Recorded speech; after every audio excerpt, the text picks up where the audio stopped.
Oh yeah, kids, it's another episode of Sonic Saturator coming at you. I hope you're ready. Schroeder, how you doing way over there in the Pacific Northwest? Baby, the sun is out and I'm in short sleeves. You can't beat it, but it'll probably rain tomorrow morning, so it'll just be It's going to change on you. Yeah. It's just, but I was thinking about this the other day. What I do not miss about Texas this season is when it rains and then the sun comes out. It's humid and it's nasty. But here, I forget after 20 years, it's like, oh yes, no, it just smells like a fresh spring, beautiful day. While you brag, so you step out, it's not hot. Do your glasses not like fog up the second you walk outside? Nope. Oh, I hate you, dude. The only time I have to worry about foggy glasses is in the winter when I'm coming back into a warm and cuddly house. Yeah. Nice. So even then, I'm like, I don't need these foolish things. That's awesome. Oh, man. Well, So are you telling me it's sticky icky down there right now? Oh, dude, it's so hot and humid. We just got done with a bunch of rain. It's mid-90s. You might recall from the Pet Sounds episode, we've got some dogs, and we typically, they'll get to go on walks and things like that. Some of our dogs might hit a heat stroke here in a minute. So Really? It's literally like in the middle of the day until the sun goes down. Like, it's too hot even for some of our pups. Like, it's a thing. Do you have those cool down pads? No, Where you put them on the ground? we do have tile. That's better. Yeah. I've used tile on many occasions to help cool me down. If you know, lay down on the tile. That's awesome. I love it. So yeah, hey, I do want to interject. I typically would wait, but the theme today is mom jeans. I am opening with a track from a band called Mom Jeans. Yep, I discovered that was an existing thing whenever I did my researches. Yeah. So like, this is awesome. It's called You Can't Eat Cats, Kevin. Because, that's what a mom has to tell the kid every now and then, Kevin. Is that not a Simpsons reference? Dude, I don't know. It sounds so... Maybe I just remember that from whenever I discovered that there was a band called Mom Jeans, which I was like, oh, well... There we are. We personified an entire movement with a single band. Yeah. No, so yeah, today's theme is mom jeans, but before we get into that, before we dive into the true show, we're going to hit a little Vandy's corner. I'm going to hit you with a curveball. I did not prep you for this. I wasn't prepped for this news.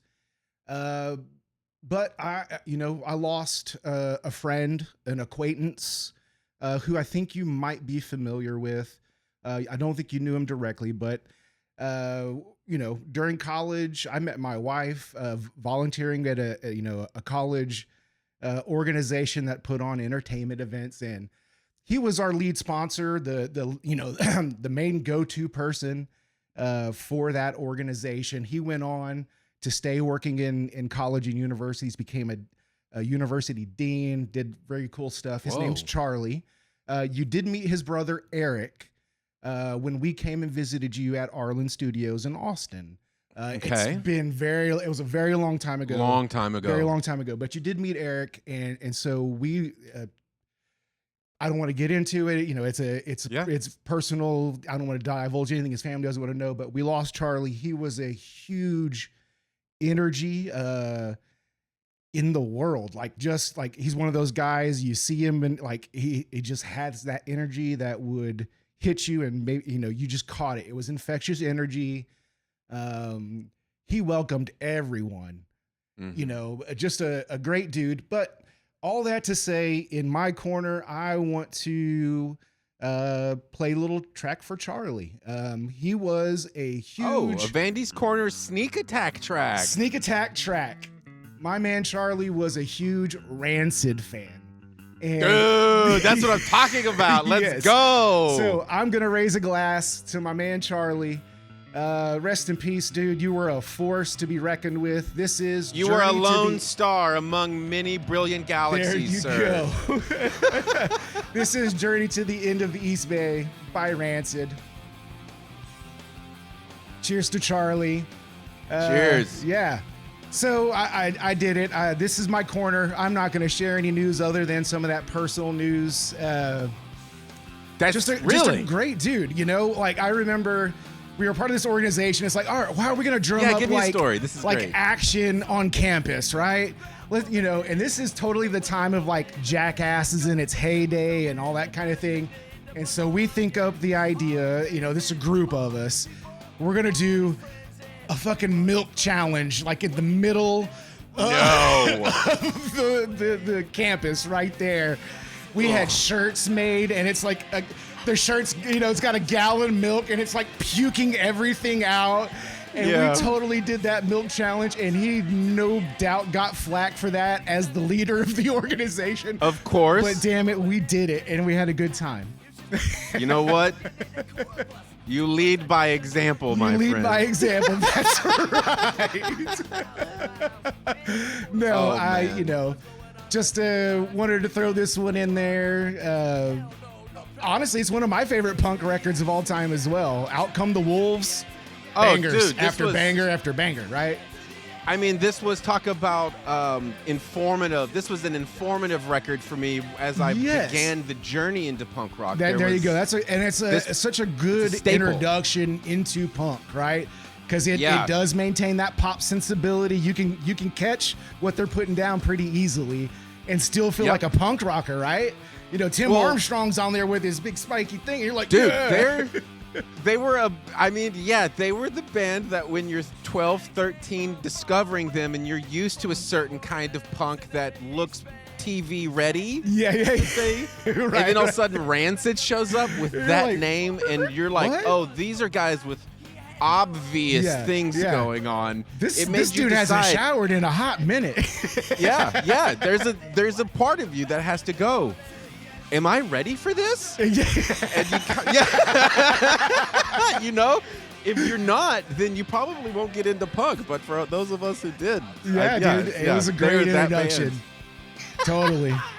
Yeah. Oh man. Just had to put it on there for my man. I'm glad you did. Have you been able to stay in contact with him over the years since college? You know, it's that Facebook, social media type thing. I mean, literally, he was the dean of a university. And what was really interesting is his brother, Eric, who's made films, has been in musical acts. You know, has been known as the one that's his brother. He made the movie about the old dude that would do batons on the side of the highway. Yes, he did. I've been meaning to ask you about what's ever happened with him for ages. Oh, dude, still out doing his thing. But yes, so Eric did lose his brother like just a few days ago, and you know, just a shock, you know. So yeah, little rancid for my man Charlie there. I hate to kind of start us off with a little bit of sour news, but didn't feel right without giving him his propers before moving on. Yep. Well, I can brighten us up if you want, because I do have one piece of news that's just kind of exciting. We'll see how exciting it is. It's exciting because an institution gets to stick around, and the company seems pretty good. But the news is, there's a local mainstay venue here that has been famous since the 90s because of the shows it held, called the Crocodile. Yeah. It has had a few different locations. Its most recent move, they did a big leap, and they tried to they created a multi-stage venue that had a big stage, a small stage for local shows, a comedy stage, and was also a hotel. Whoa. And a restaurant, I think. There's like a food. There's food options in there. Yeah. Talk about multi-use. Unfortunately, it didn't work the greatest for them, and so it turned out a while back we all learned that they owed like $1 million plus in debt. That's a heavy note to float. Yeah, and so they basically put the business up for sale, and it was like, oh snap, this thing is gone. No, that's going to be, you know, Seattle is forever changed in that fact. Right. Well, it turns out that a one Susan Silver, who was manager for Soundgarden and also wife to Chris Cornell. Oh, wow. was able to broker a deal Hell yeah. with this company. I'm not for sure where they're from, but I think their name is Comedy Tent. Okay. But they're going to buy the business. Currently, whatever the name of the company is, it's something Tent or Tent something. They own currently, they're still small, but they are a holdings firm. But it's still small. Yeah. So they own the UCB theaters in New York and LA. They have a comedy club in Pittsburgh.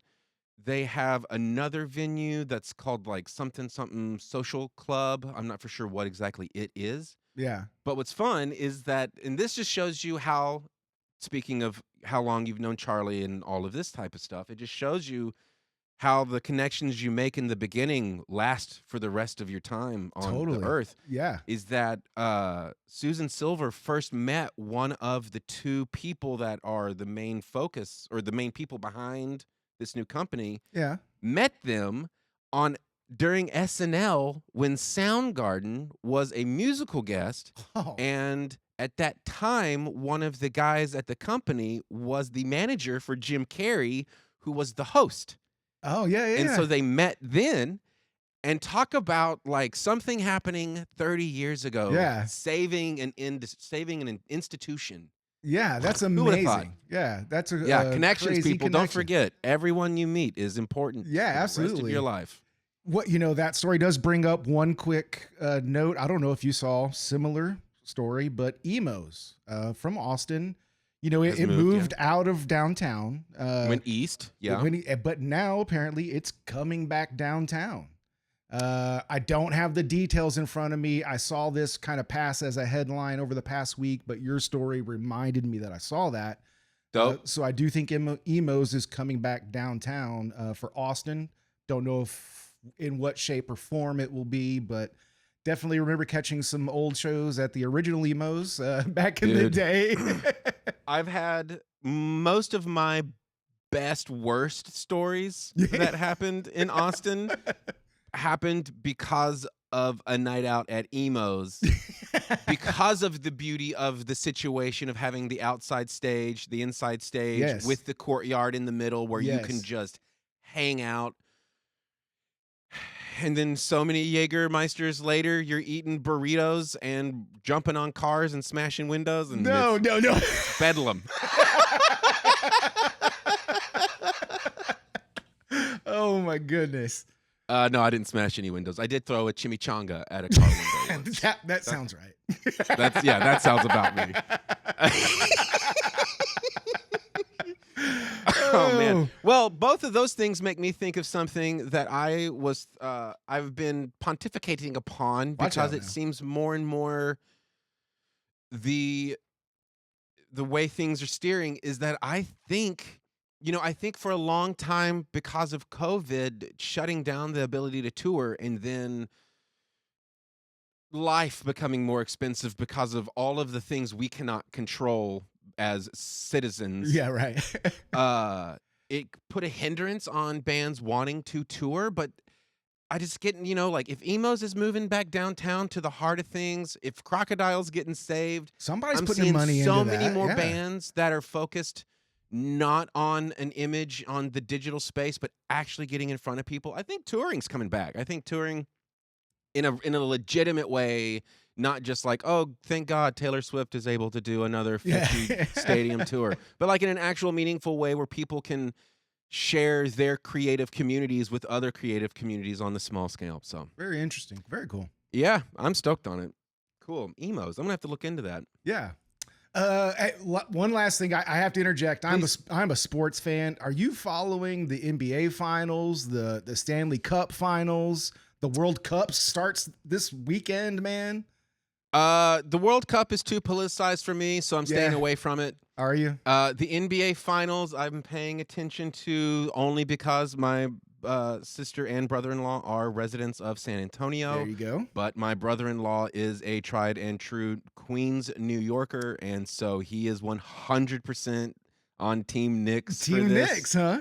So I've been getting videos of him pacing, pointing, Yeah. screaming. Like a true sports fan. Like a true sports fan. And the Stanley Cup Dude, it's been hockey fun. is a Canadians game, and I have nothing to do with There's it. not a Canadian team in the finals, is all I'm saying.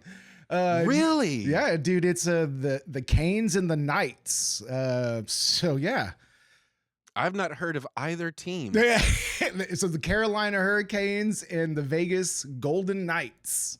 Ah, Yeah. the Vegas Golden Knights, right. I remember when Vegas was getting the team, and I was like, I don't even want to think about Yeah. that power bill. I'm just really glad it doesn't shower a bunch in Vegas. Because they'd be the Vegas Golden Showers. Oh, God. That took me too long to figure out.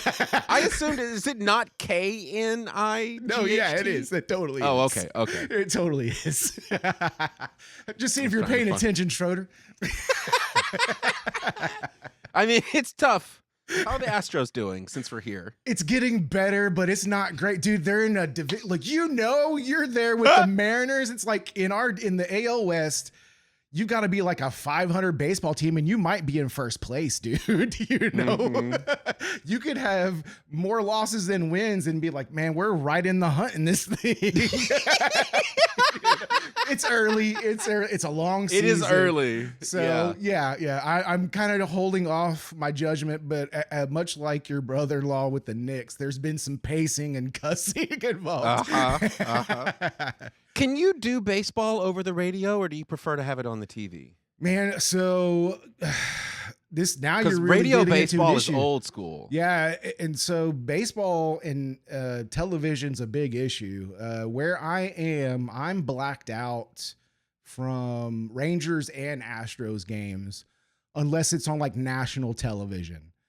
Wow. So I do not get to watch a lot of games, unfortunately, like I used to, but I catch them when I can and follow what I can. Because it's an otherwise issue. you're looking at $80 a month to YouTube so you can get the dude, sports package. That's even the Crazy. worst thing, dude. Baseball fans, they can shell out the money to pay for like MLB TV and that kind of thing. They will still black you out from your teams. Like you're still, it doesn't negate the blackout restrictions, even if you buy the subscription. So I could pay that $100 or whatever a year. I'm still never going to get to watch an Astros or a Rangers game. Weird. Because of specifically where you're located? Yes. I didn't think Guatemala was so restricted like that. I mean, just like, all right, Fidel, can I watch some baseball? Bro, when did you move to North Korea and not tell me? It is truly an insane thing. And it's kind of like the Ticketmaster issue. It's like when you have these entertainment behemoths and they just kind of lock things up and you're just at their mercy and either you pay or you don't. But even in my case, I could pay and I still can't watch. Which that's insane. A bad proposition. Yeah. That's called a bad deal. That's called a bad deal. I only know one guy in America who would take that deal.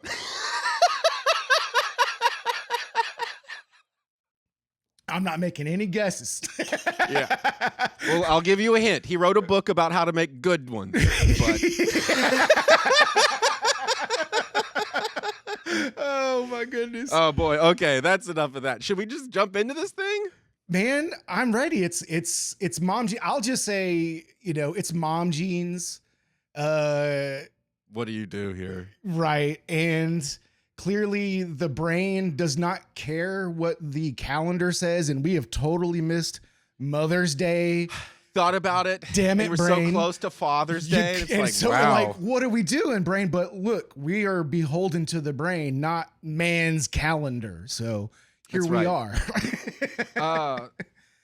So the way that I deciphered this whole thing, mom jeans, because at the end of the last episode, I was pretty hell-bent on one avenue. I knew what it was going to be, and I did follow that avenue.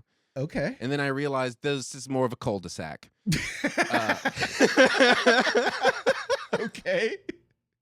And so I ran out of bands that I either A, had or B, cared enough about to play. Okay. After like 6.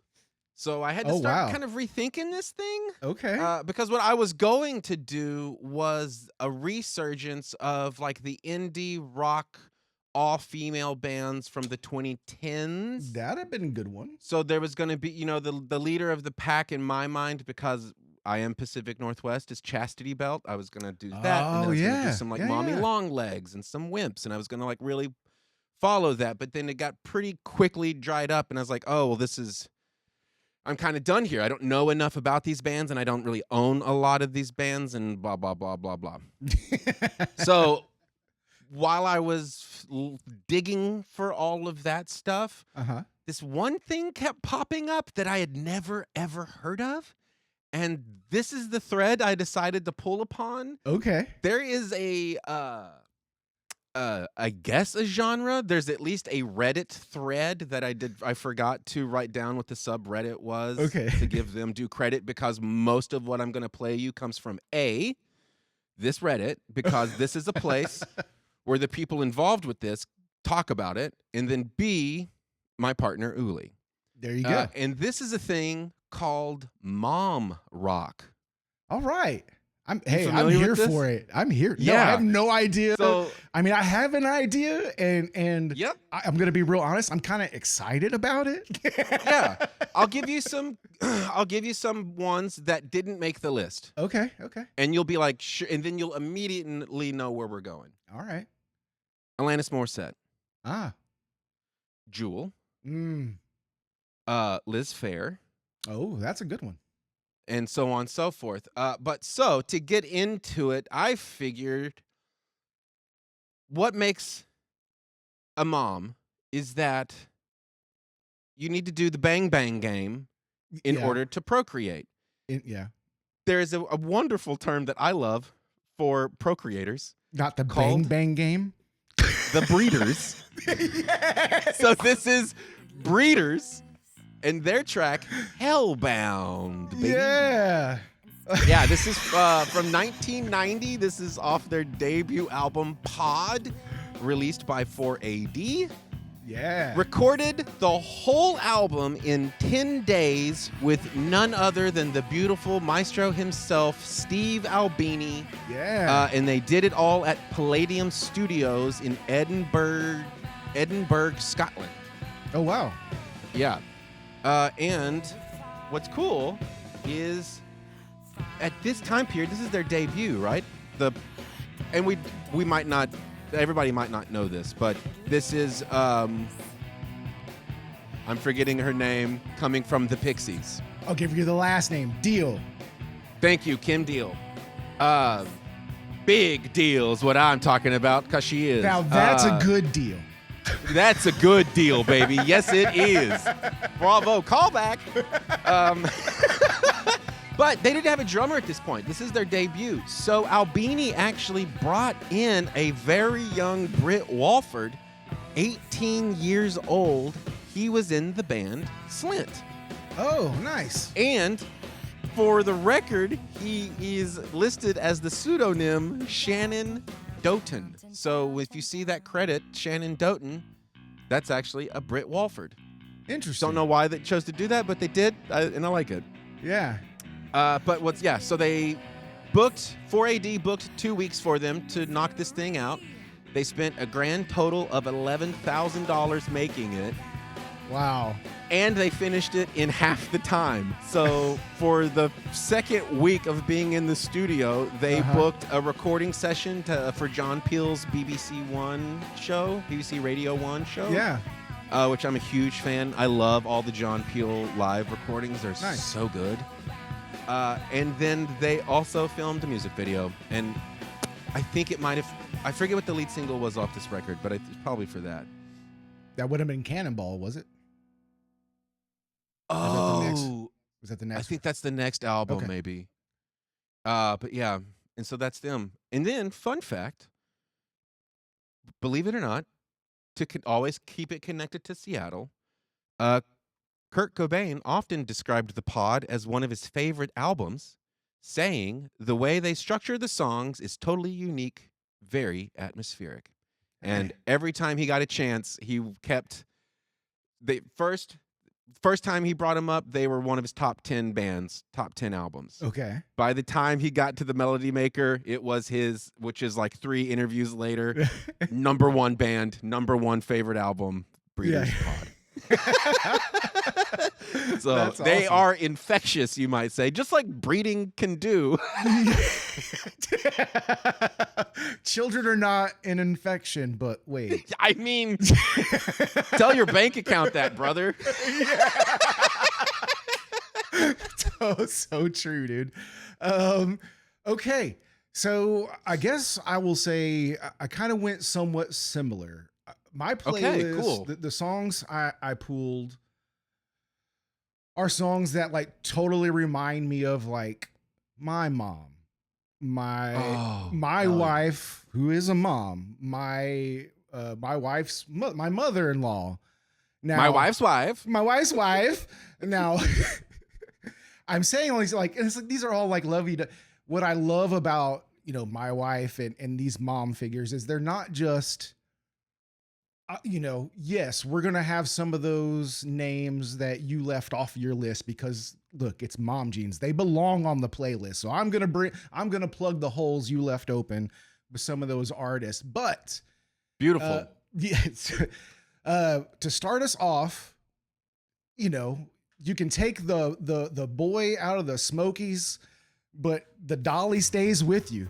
We are in a modern day and moms are not just housewives and, making toast and eggs. They are out hustling day in, day out. And some, God bless it, are doing it 9 to 5.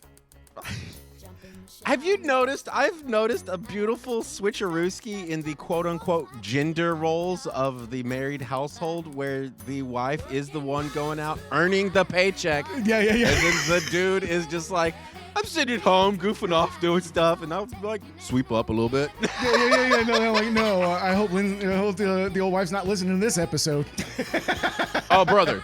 Yeah. I've already texted her multiple times saying how she needs to get you back to work. Back to work, back on the grind. Oh, dude. Keep that boy in line. No, I chose it because, again, total mom jam about the true struggle, but it's an empowering track. I love that, have you heard Dolly tell the story of that little percussion rhythm that she came up with right there that sounds like a typewriter? No. She had acrylic nails and she was tapping them together to come up with that rhythm, and it's like a typewriter. So those are her fingernails? That's what she says, is that's acrylic fingernails. I mean, you know what actually sounds scary? You've just brought it up. What's that? Is being in the studio with Dolly as like, and let's just say you're on drums, I'm on bass, right? We're rocking the rhythm section. Yeah. We start goofing off a little bit. And then all of a sudden you just start hearing those fingernails tapping on her acoustic guitar. And she's yeah. And I'm like, oh no. Yeah. That's rad. I love that. Yeah. They did sneak a little ding in there as well. Yeah, to get the typewriter sound. Yeah. But yeah, and again, this is from a soundtrack for a movie, 9 to 5, Dolly Parton, Lily Tomlin, great comedy. Yeah, just a fun track. I thought a great way to open it up. And again, absolutely show some love to all those working moms out there in those tight mom jeans. We see you working them jeans.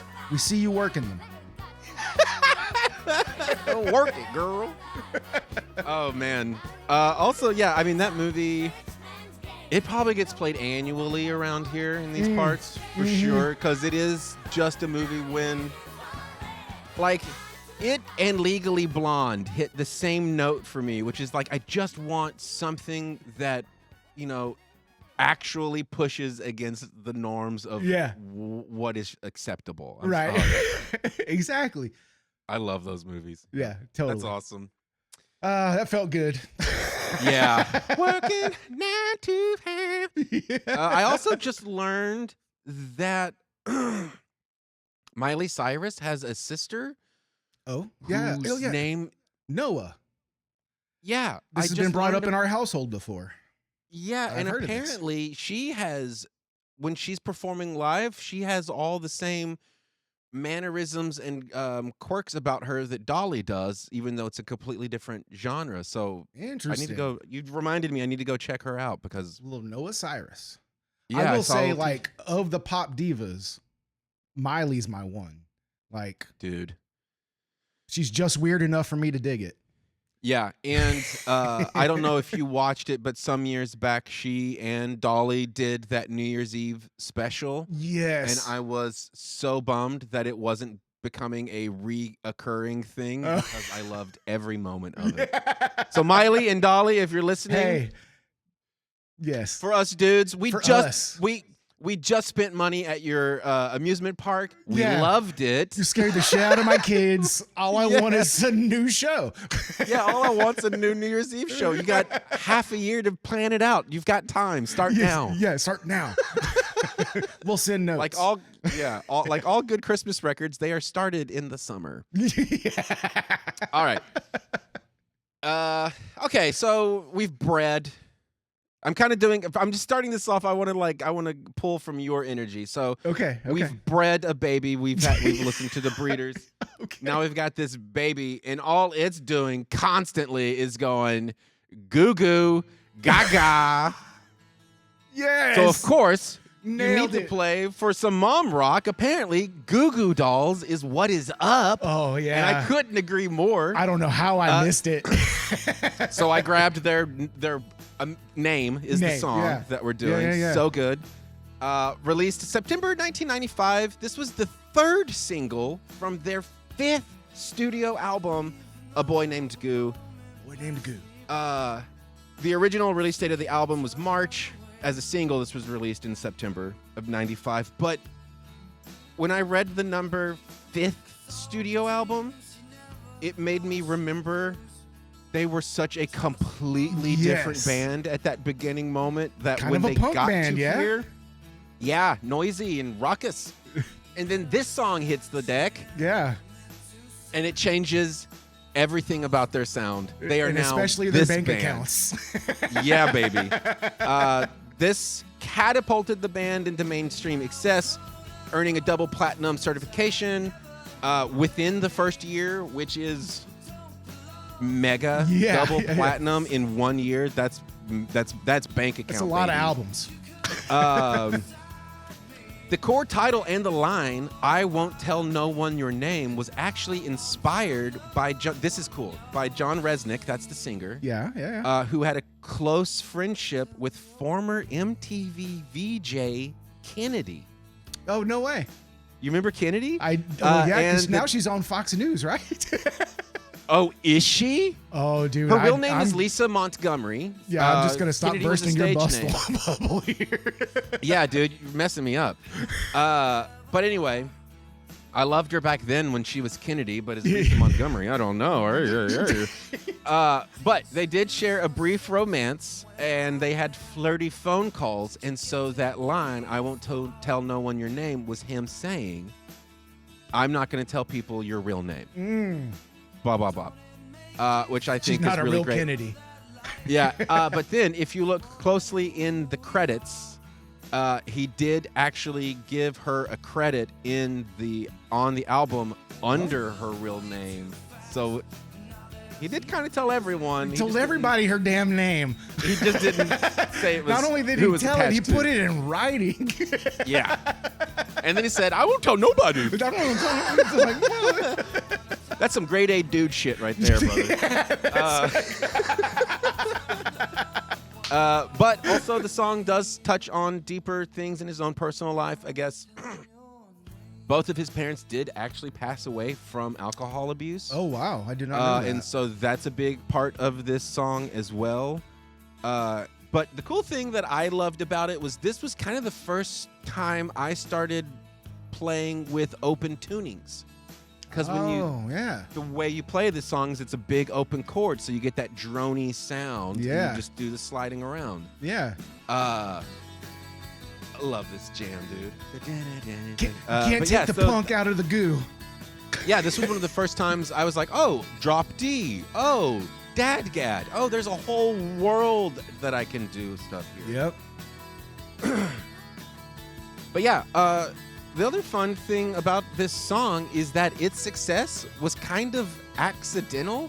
It just so happened that in LA, world famous K-Rock radio station had it in rotation, that they were kind of playing it a lot because, you know, it's the LA sound, it's doing good. And because of who K-Rock is, basically every radio station was like, why do they keep playing this song? It must be a huge smash hit. We'll play it too. Got to pick it up. And then blam, what do you know? Next thing you know, you're double platinum. Double platinum, baby. But yeah, the Goo Goo Dolls. I forgot about them, but I'm glad I remembered them. Man, they've written some great songs. You just can't deny it. The man knows how to write a tune. Yeah, and he knows how to strike a chord with the female persuasion. There's just no way around it. So, all right, we heard Dolly. We she told us the story of just getting out there and working it day in, day out. This next track is also about work. Just a little bit different and maybe a little bit more explicit. This is Work It.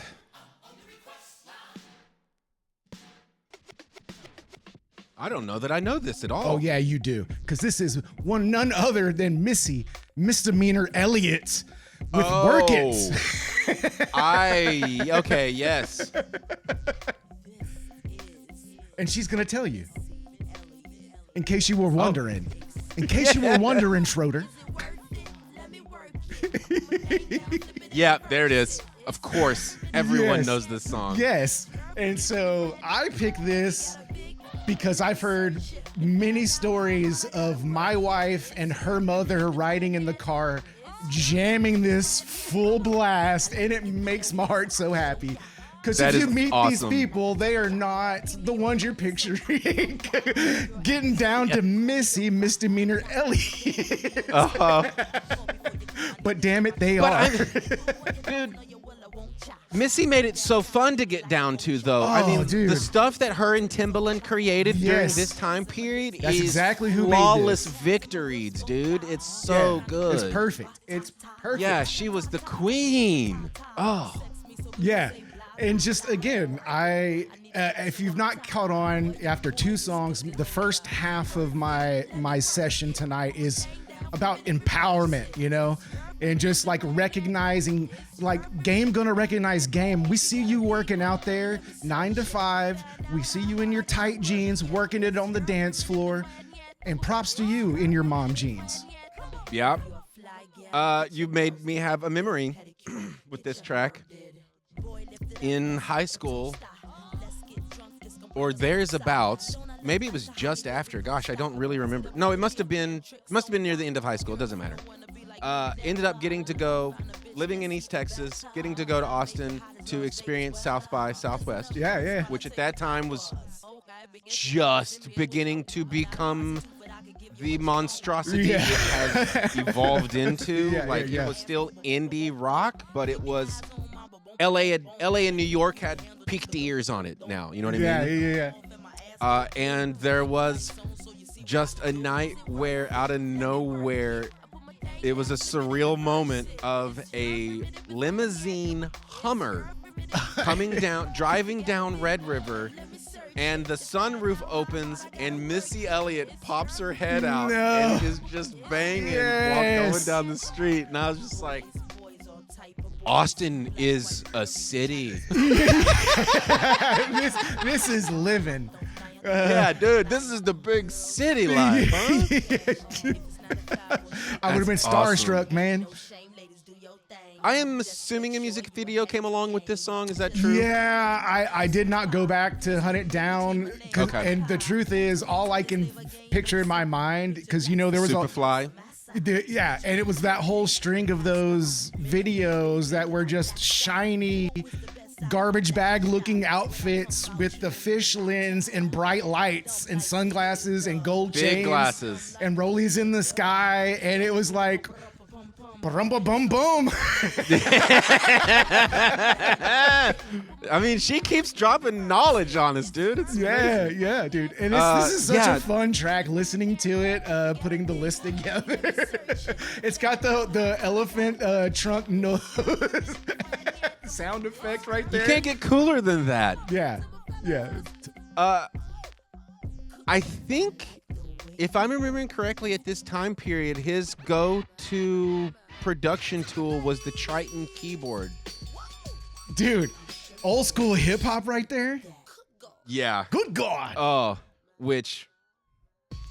Yeah. Yes. It's not over. I want all of it. Yes. But yeah, he would use the Triton. I think all of this stuff is made in the Triton, and you can load in your own samples and rearrange them and stuff, but it's just a big-ass keyboard. I've actually been on the hunt for one recently because that time period, the sound of hip-hop and rap at that time were three things. It was that Triton keyboard.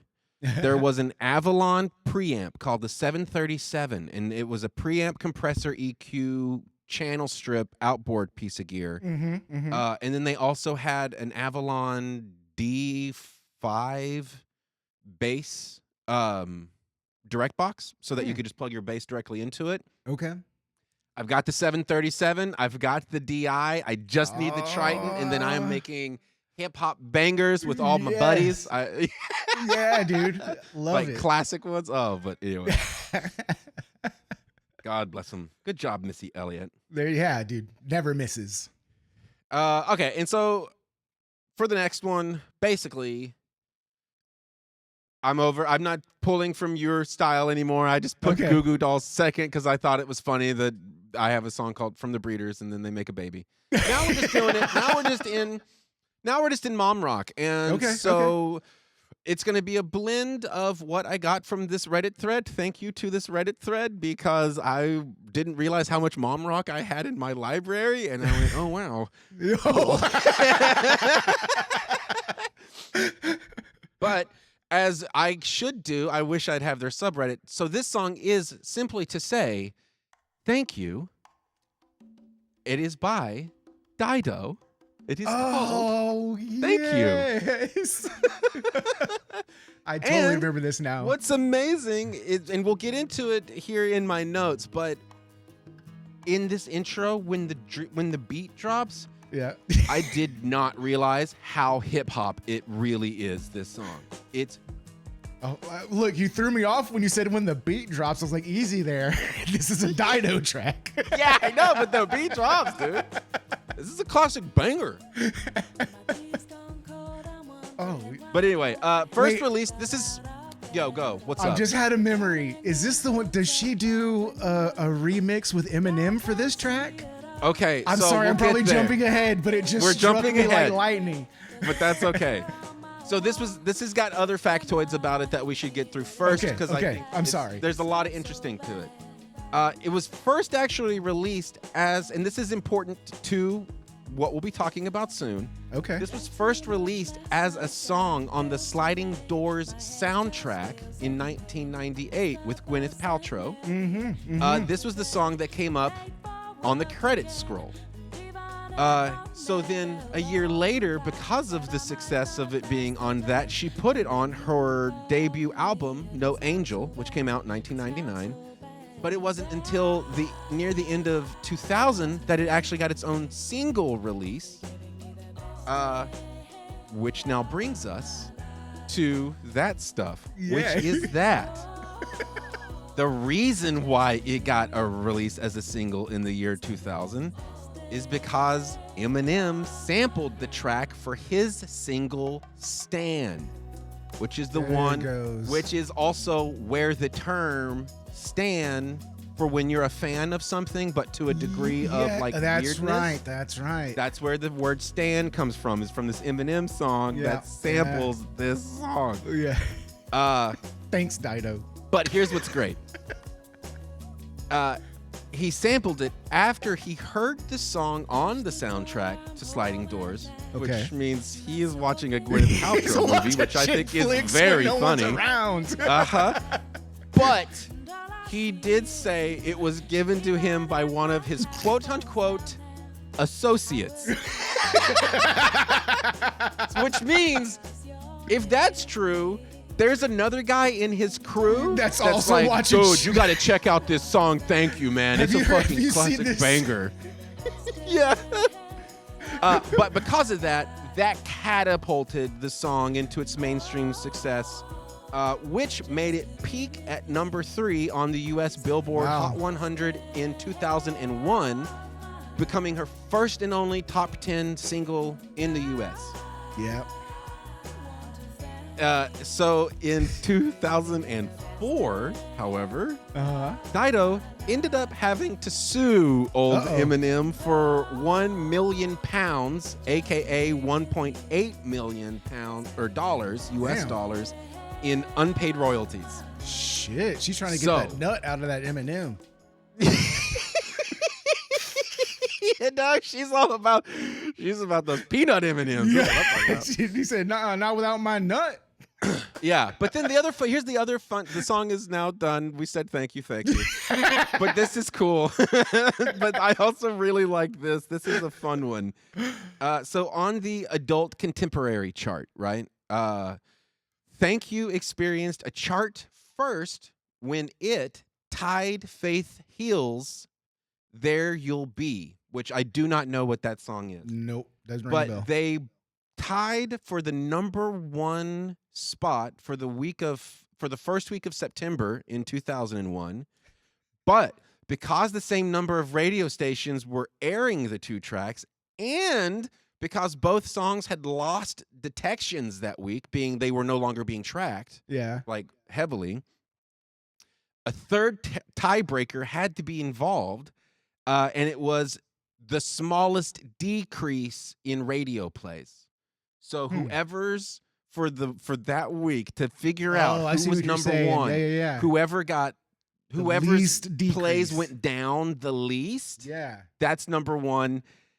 Dido's Thank You lost 15 plays, and Faith Hill's There You'll Be lost 125. So by just over 100 plays on American radio. That is crazy. This is not on Spotify.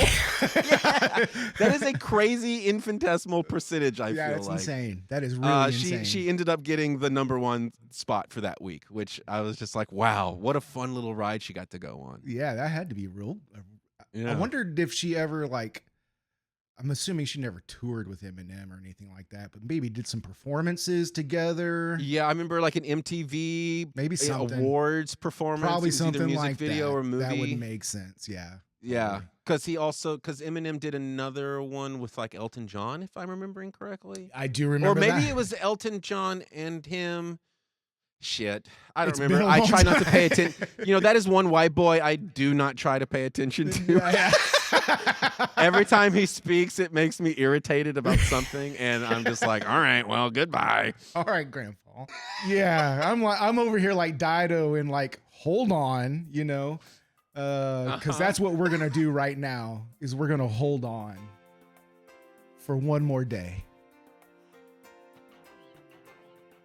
Yeah, we're doing. We're doing it. I have. Oh, introduce the song and then I'll get into my crap. Do I have to introduce this song at all? This is Hold On. I would by assume there's someone out there. Wilson Phillips, who you may not know. Because I think it's very true. I think there's a lot of young people out there who probably don't know Wilson Phillips yet. Yeah. And so this is a trio of sweet angelic harmonies. I think they're some of the folks are related to rock legends. I think one is related to like the Mamas and the Papas, and one maybe to like the Beach Boys or something like that. So they're, they know how to put together a harmony coming from that kind of breeding, as you would. I didn't know that at all. That's insanely Is that cool. not insane? This is 1990. On the album, Wilson Phillips, self-titled, self-explanatory. Hold on for one more day, damn it. I know it's tough. I know there's gonna be pain, but you gotta hold on for one more day. Yeah. You just got to. as soon as this song hits, every time this song hits, what I immediately have key off in my brain is being like the smallest of kid, but singing this song so powerfully with my older sister, just like rocking out to a Wilson Phillips cassette tape. It was so cool. Dude, there's a good reason for this, and it hasn't happened in this song yet, because these are pretty normal drums. Oh, it's coming. Oh, it's coming. Whoever they got to do the drums on this track was definitely studying Phil Collins. Yeah, He's gonna drop some beats in this track. Yeah, but not before one of the most iconic moments in acapella history. Oh my God, like. It's so epic. This is such a great track. I don't care what anyone says. If you're being aggro out there, like I don't like this track, you're lying. I don't believe you. You love this track. Here we go. Yeah. Oh yeah, I guess it's not an acapella. There is a small piano in there, isn't there? Does it go full acapella on this track? I think this is about as acapella as it goes on this. It just goes track. way down in energy. Because here comes I forgot it wasn't the bangers. What? This is the part, baby. Yeah. What? Now this is dropping a beat, Dido. Yeah. Yes.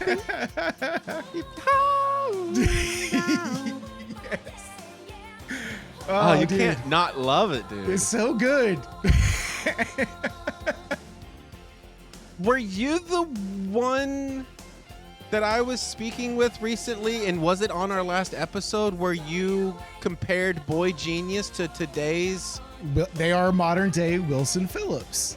I had never heard that comparison until you said that, and I think I've thought about it, and I think I'd track it. I think there's some truth to it, yeah? As the youngins say, I rate that. Yeah, dude. So continue on with our empowerment session here. For all you working ladies in the office, on the dance floor, whoever's pushing back, you just hold on. You show up the next day. You keep dancing. Yeah. You hold on. Yeah. Because that's all it takes, and then he'll be dead. And everything will be better. Because you killed him with poison. Yes. Wait. Needle scratch. Trust me, we'll get you a good lawyer. It'll be fine. Disclaimer, we are not lawyers. No, we're not. Oh, man. I love that. That's a good time, isn't it? It really is. You've hit two of them already, but there are just certain songs that when you hear it, you go, and I immediately feel like I can beat whatever this is that's bringing me down. Right now. Yes. You know what I mean? It really and that's what does. a mom can do for you. They can make you feel that way too. Like you had a rough day, they can make you feel like, baby, we're gonna get you a haircut and some new shoes, and you got this. Yeah, that is like a mom's number one job, I feel like. There you go. For her sons, at least. I'm assuming it must be different for daughters, where she's like, get a grip on yourself. It's not going to get easier. They're all bastards, all of them. Yeah. Oh, okay. So this is one, this did not come from, it might have been on Reddit, the Reddit thread. And so it threw me for a loop. And so I brought it up to my partner, who went, oh yeah. And then she went, oh yeah, that's definitely mom rock, especially this song. Okay. And I went, what? Let's find out. But here we are. This is the track 18 and Life. Wait, how is this Skid mom rock? Row. This is me like 10 years old, like, you know what? I'm going to go out and I'm going to cause some trouble, but I'm not going to fuck around and get arrested because that looks dangerous. Dude, okay, so you've basically summed up the whole song. That is right? what this song... So... It was teaching kids life lessons. Look, I'm not here to analyze or to think about the psychology of why moms like certain rock and roll, but here we are. Maybe it has to do with the fact that Sebastian Bach is a sexy mofo and moms wants to bang that. Oh, it's the lips and the hair. Maybe I don't. Maybe it's just that, I do know that every meaningful relationship I've ever had, at some point, I've allowed them to dress me up and make me look pretty. And it brings them great joy. And maybe that's all it is. Who knows? I don't get it. I don't question it. I just do it. All right? If they tell me Skid Row 18 in Life is a mom rock track, then I'm here to believe it. I would never have made that connection. This is a youth rebellion cautionary tale. Right? So let's talk about it. Released. This was released on June 16th, 1989, rocketing all the way up to number 4 on the U.S. Billboard Hot 100. Certified gold, which is 500,000 sales, on September 13th. So in a matter of months, this thing sold 500,000, and I'm assuming that 500,000 went to moms. And I know I bought one as a kid. I had the cassette. Okay. I was wondering if this would be, because you had mentioned Guns N' Roses before. Totally. This was off their self-titled debut album, was recorded at Royal Recorders in Lake Geneva, Wisconsin. With the producer Michael Wagoner, who I am not familiar with and I did not look into. But guitarist, let's talk about it. All right. Guitarist Dave the Snake Sabo. Oh, hell yeah. Originally tried to write the song based on his brother Rick's struggles returning home from Vietnam, but couldn't quite get the lyrics to fit that thing. He shifted the narrative after reading a local... Well, this is what's purported, at least. So here's... Because there's a little bit of a... We don't know which came first, the chicken or the egg. I hear you. It's reported that after reading a local newspaper article about an 18-year-old boy who was drinking, believed his gun was unloaded, and accidentally shot and killed his friend, got a life sentence for that act. Yes. But maybe it's also believed that that wasn't actually the case that happened first, and maybe the Vietnam part was actually what was trying to happen, but it didn't work. Okay. It was flustery on which one came first, but it's basically the 18 in Life.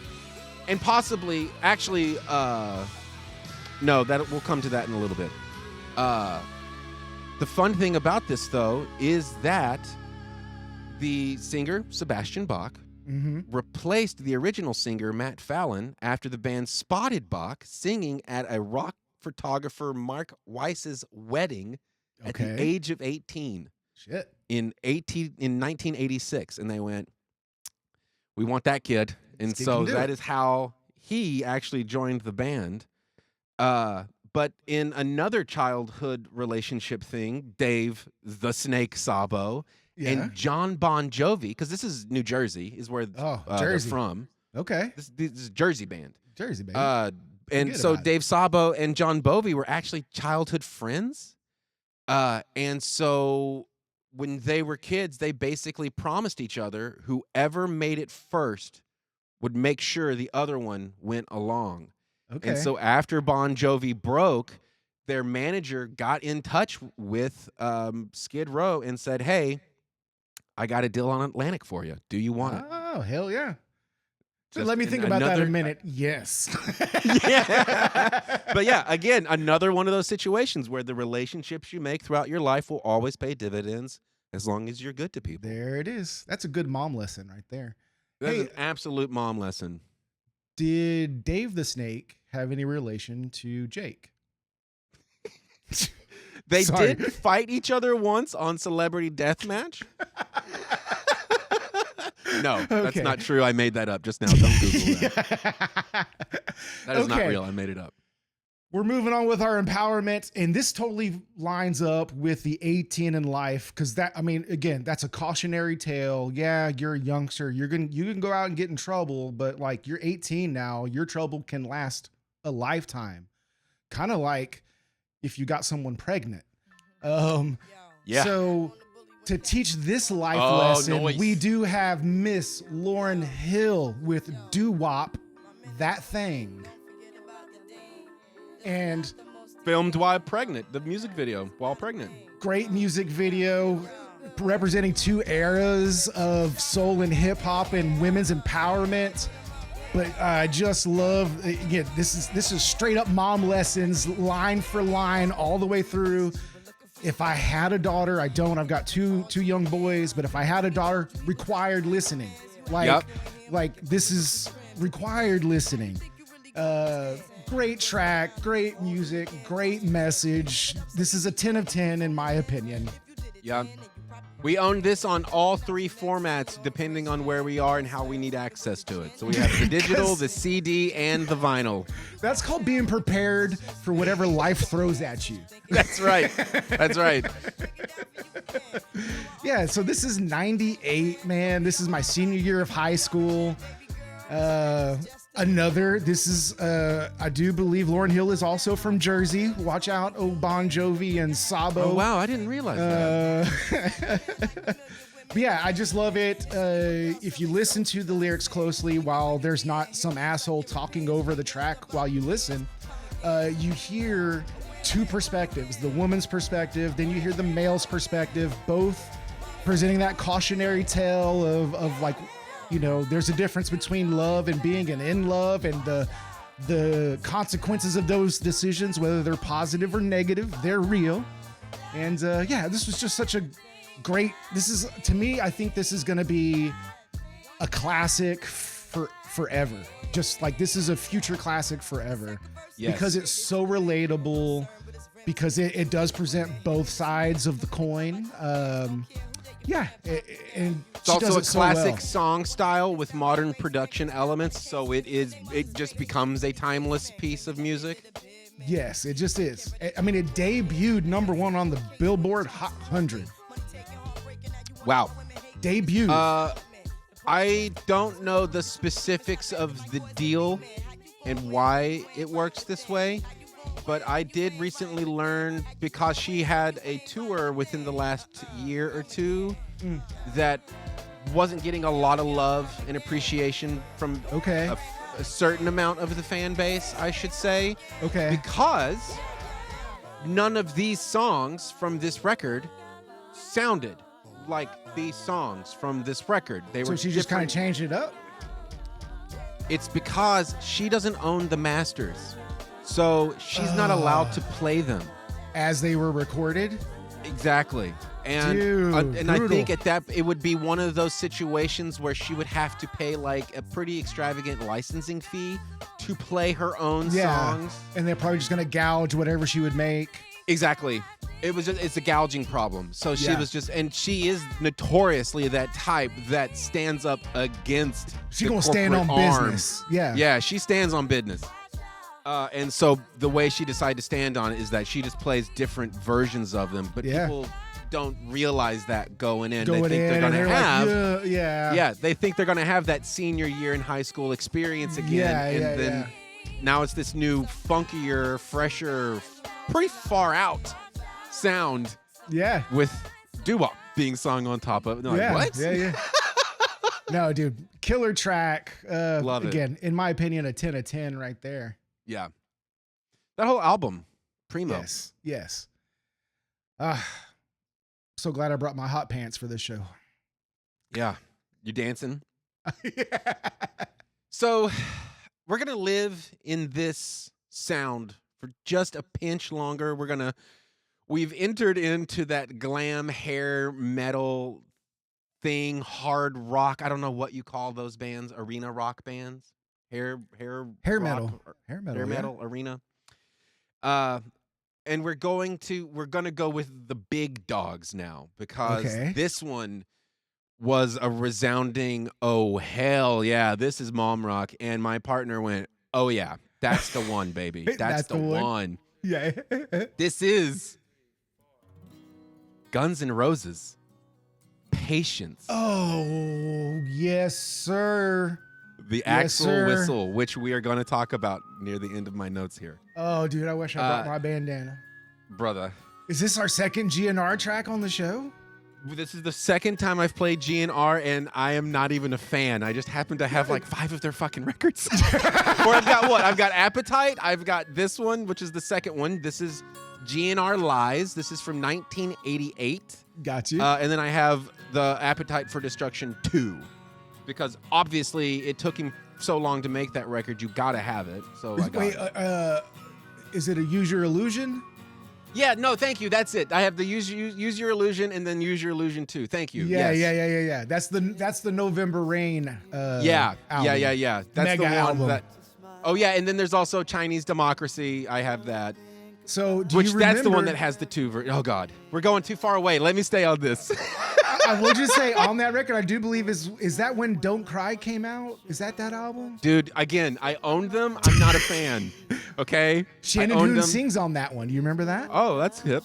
Anyway, so this one was. So this is GNR Lies. This is from 1988. It was recorded at Rumbo Recorders in Canoga Park, California. Produced by Mike Klink. That sounds like it should be in Wisconsin. Yeah. The song became one of the band's biggest crossover hits, peeling back that whole hard rock image, reaching, again, another number 4 spot on the Billboard Top 100. But the beauty of the song is in its recording. And this is what intimacy can give you is genuine. Simplicity. This is a beautiful song. Oh, yeah. No doubt. Basically, they removed all of the sound separate. I call them gobos. People call them other things, but they just removed all the walls that separate sound in a big live recording room. They literally put down 3 stools. Slash, Izzy Stradlin, and Duff McKagan all picked up an acoustic guitar and started playing the song together. Axl in the room with them, tracking the vocal. This is live. Hell yeah, I did not know that. They took multiple takes to get it perfect. Get it right. And what's fun is because that's the way they decided to track it, that whistle that happens at the beginning is Axl just kind of goofing off and having fun because they're doing it so many times. He's just like kind of warming up. He's getting his sip on. He's getting silly, and he just starts whistling along because Axl. You hear it 5 times. You just want to get your whistle on. You got your best friends in the whole world playing acoustic guitar at you. You about to lay this panty dropper on the world? Yeah. Yeah, totally. But so the lyrics are widely attributed to the turbulence of Axl's relationship with a one Erin Everly, who was an on-again, off-again girlfriend, later became his wife. I don't know anything about her, the rest of that story. Okay. But the band has stated publicly that the song Patience is actually supposed to serve a broader commentary on how jarring it was when the people around them completely changed after Appetite. Because it was a whole new world for them. For sure. And all of their old friends were now no longer their friends, and all of their new friends were not really their friends. And so it was really just about giving patience because of the changing time. And I think that I think we can all relate. This part to that. right here, Dude, it hits. Dude, it So, hits. With the ending of this song, this is the moment that I want to give you to shine because you are the GNR fan. So you let me know about all of those things now. Those records. Okay, sorry. Feed me. So now I have the patience. There you go. No, I definitely had, bought the cassettes, had the CDs. It's been a minute since I've spun GNR, so I don't have them all lined out on exactly which record this is, but it just hit me because it's obviously this is a ballad for the band, but they had that track "Don't Cry," which was it was a little bit harder, but also a ballad for them. Tonight. Yes. Yeah. And I did not either. I knew it and forgot it, but I just relearned that Shannon Hoon is a backup singer on that track. I did know that. Blind Melon. Yes, I did know that. The way that he got introduced to Blind Melon was because of his friendship to Axl. Okay. Yeah. I don't know if I heard it or forgot it, but I had relearned it, and I was like, and you playing this, I was like, I gotta share that. That's awesome. Yeah, dude, I have vivid memories of like this music video happening in real time as a child, being like, holy shit, what did GNR just dropped? Because this is not Sweet Child of Mine. This is definitely not Welcome to the Jungle. It's not Paradise City, but I like it. Yeah, it's what everyone said. All the critics basically were like, what? They can do this? Mm-hmm, mm-hmm. And I do just want to state here, I'm not truly a Guns N' Roses fan. That doesn't mean I don't respect them and their craft. They are obviously beyond talented, and for sure. But there's just no Korn. Player. You know, not everyone can be Korn. Or the Butthole Surfers. Or some combination of those two. Or some combination. Fuck with that, AI. How do you make Korn and Butthole Surfers the same thing, AI? And also, the bass player is a staple of the Seattle scene and has been here forever before relocating to LA for the band. But he has a home still here. He's still around. Nice. And so I'm not casting shade on the old GNR. They were just not my thing. I hear you. I never really got into the hair metal thing. I didn't get it. It felt, it felt too antagonistic somehow. I don't know. Young and impressionable, and there was a lot of hair and a lot of lights, a lot of tights and guitars. Do you remember Poison and like CC DeVille? Just of course, dude. I was buying those records earnestly. Are you buying like Whitesnake as well? And no, that was a little too like, I don't know about, Gotcha. I still had standards even though I was young. Oh boy. All right. How do you feel about the band Cheap Trick? Just curious. Oh, dude, I love Cheap Trick. Like, right? They just know how to write tunes. Like, Your Mama's All Right. That's another good. That would have been good. Your Mama's All Right. Your Daddy's All Right. They're all just a little weird. Just a little weird. Okay, because they always get lumped into that, but they predate the hair metal thing as well. But that's where their real rock and roll lives. I feel like they kind of like they bridged the Cars to the hair metal. Oh, you know that's what I'm saying? A great way to describe like that new wave to hair metal. You get Cheap Trick in my memory. My memory. I could be way off. No, you're on it. That's it. About right. The guitar player always, wearing like checkered hats and like double stacked guitars and all that. He always had that new wavy look going on. I feel like. Like you belong in a ska band, but you're playing. Yes, for Cheap a Trick. lot of their albums. Yeah, there's an album I have of theirs where the cover looks like it should be a ska band. Yeah, I know that one. Anyway, we digress. All right, back to the show. So I got done playing you the doo-wop, right? Lauryn Hill, which kind of gives you the juxtaposition of the 2 points of view. But if you again recall the music video, it flips. It's either a scene from late 60s. They say about 1967. The internet says. And then it'll flip to like, current day at that time, 1998. And it's a block party in Harlem and they're singing doo-wop, right? And it flips from old school to new school. Right, yeah. So let's start off with the old school. And sometimes you got to demand a little respect because asking doesn't work. Holding on, not working. So you snap your fingers in a Z formation. And you demand that raise. That's right. In a Z formation, baby. Right. Yes, sir. Aretha Franklin, respect, as if you didn't know. Let me spell it for you. R-E-S-P-E-C-T.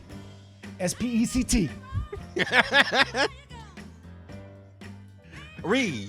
That's right. And what I loved about this is that Lauryn Hill video, they say it cuts to 1967. This was released in 1967. Awesome. So this is going on. This is that Harlem dance party for those moms in that era, Yeah. And again, much different era that she's singing in there, and a different world for women and all that.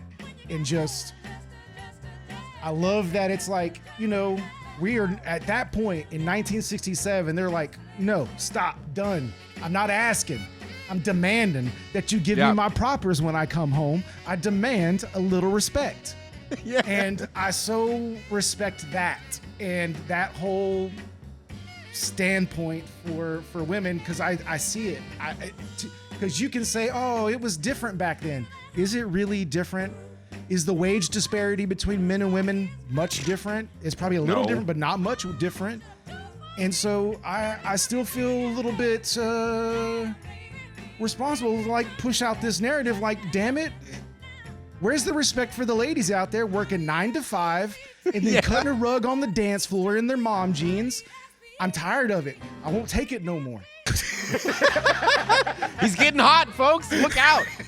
Vandy coming in with heat. That's right. I demand it. And ladies, you should demand that shit too. If you ain't getting it, let them know. Yep. And then push them off a cliff if they don't do anything. That's right.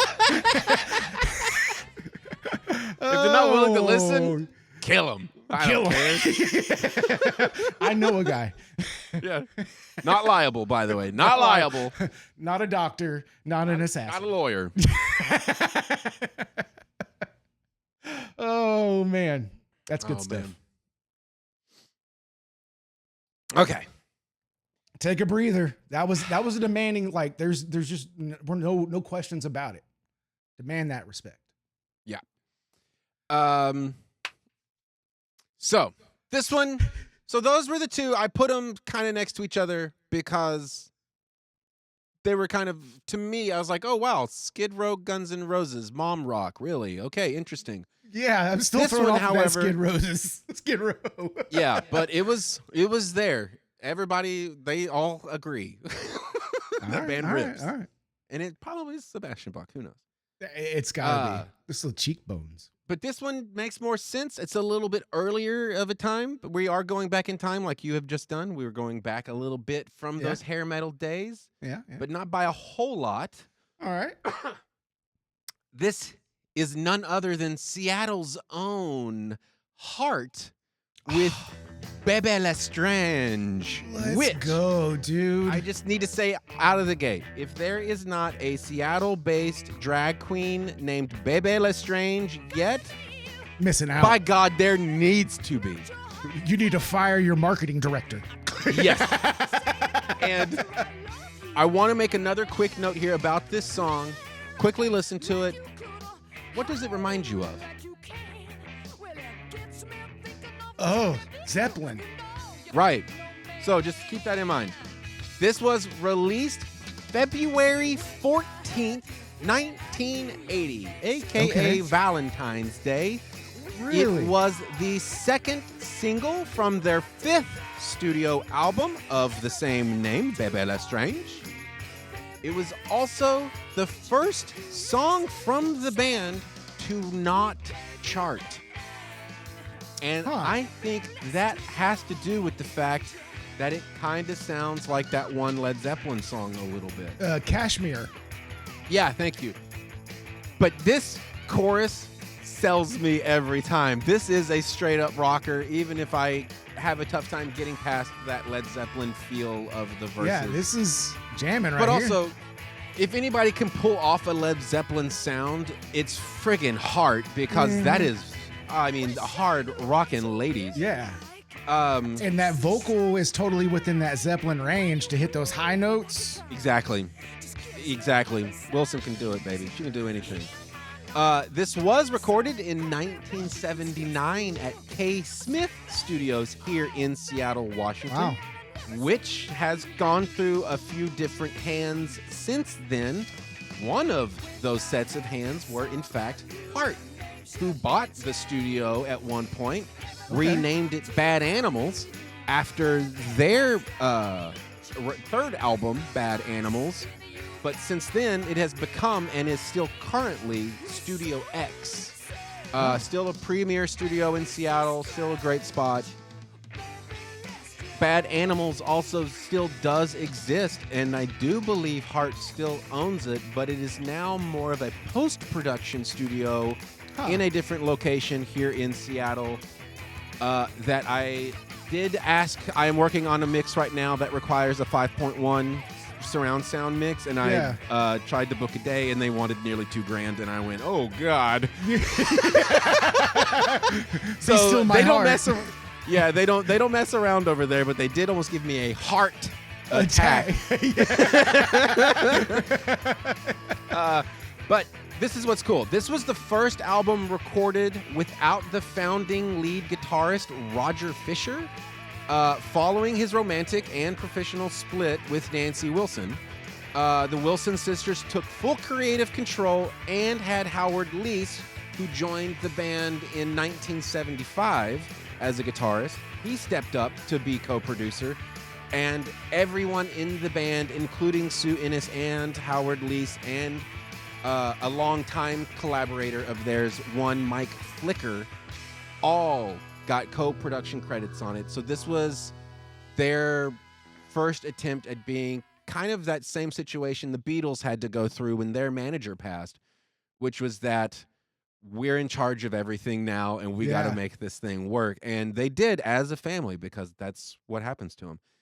And then the album Bebe Lestrange did end up peaking at number 5 on US Billboard. Okay. And although the song Bebe Lestrange did not chart, they were able to break that little bad streak of bad luck, or whatever you want to call it, with a song called Tell It Like It Is, which became a top 10 single here in the US later on in the year. So nice.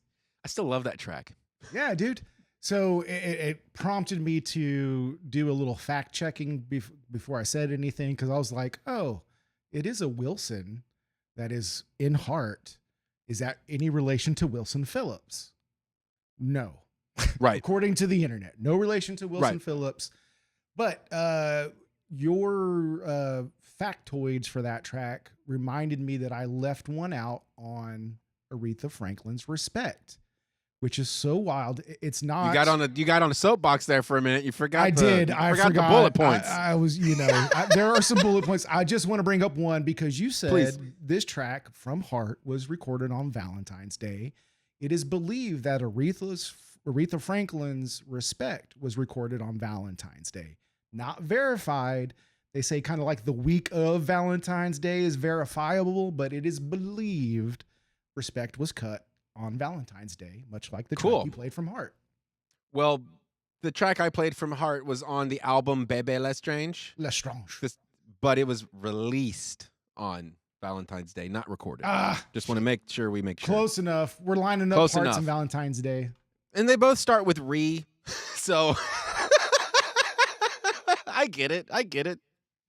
I've been there.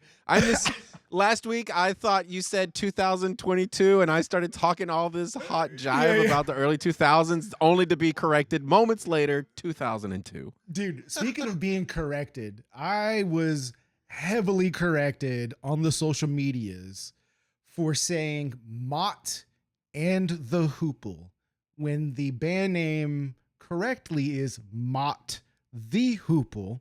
Yes. I don't know where the and came from. Once the mic hits record, your boy just starts rhyming and scheming. And what comes Did they out, burn you for that? I was not quite burned, but there were several that were too quick, I would say. I mean, quick to let me know that I had missed the mark. I've divulged. I've said 10 Hail Robert Smiths. I drank what was Schroeder said was holy water. I don't believe him. I apologize. It was my pee. This is why I don't partake in social media, because it's filled with hot nightmares that pride themselves on being hot nightmares, and I have no time for that energy. So I'm sorry that they put you out like that. No, idiots. it was all good. Having fun. I shamed them. Yeah, don't shame the people.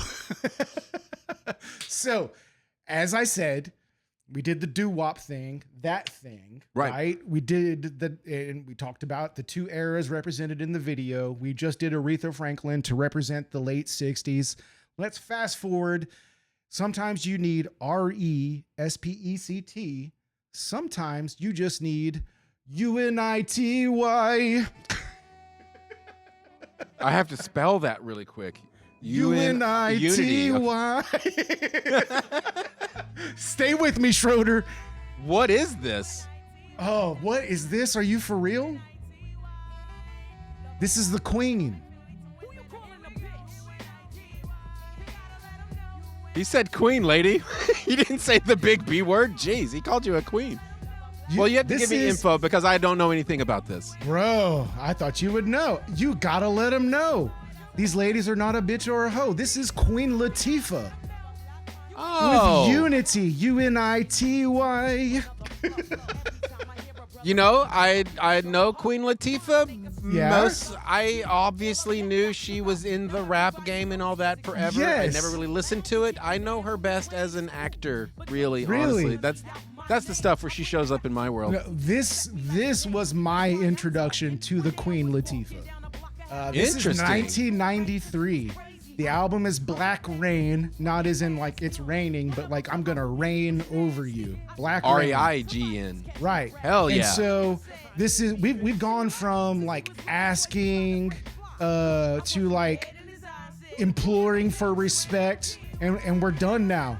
Like, you know, you're gonna come with that disrespect. You're gonna call me a bitch or a hoe. Queen Latifah's gonna sock you in your eye. Yeah. I mean, I'm afraid she's going to like come through the internet right now because you said the word twice after she said don't call her that. I'm not referring to. You keep calling her that. No, I'm saying it's not okay. That's like, and again, think about the era of 1993, right? This is Dr. Dre, Snoop Dogg, Eazy-E. Dude. And so their songs are just laden with calling women bitches and hoes. And Queen Latifah came out, dropped this track and said, hold the fuck up. You can refer to me as Queen. You can refer to me as Queen Latifah.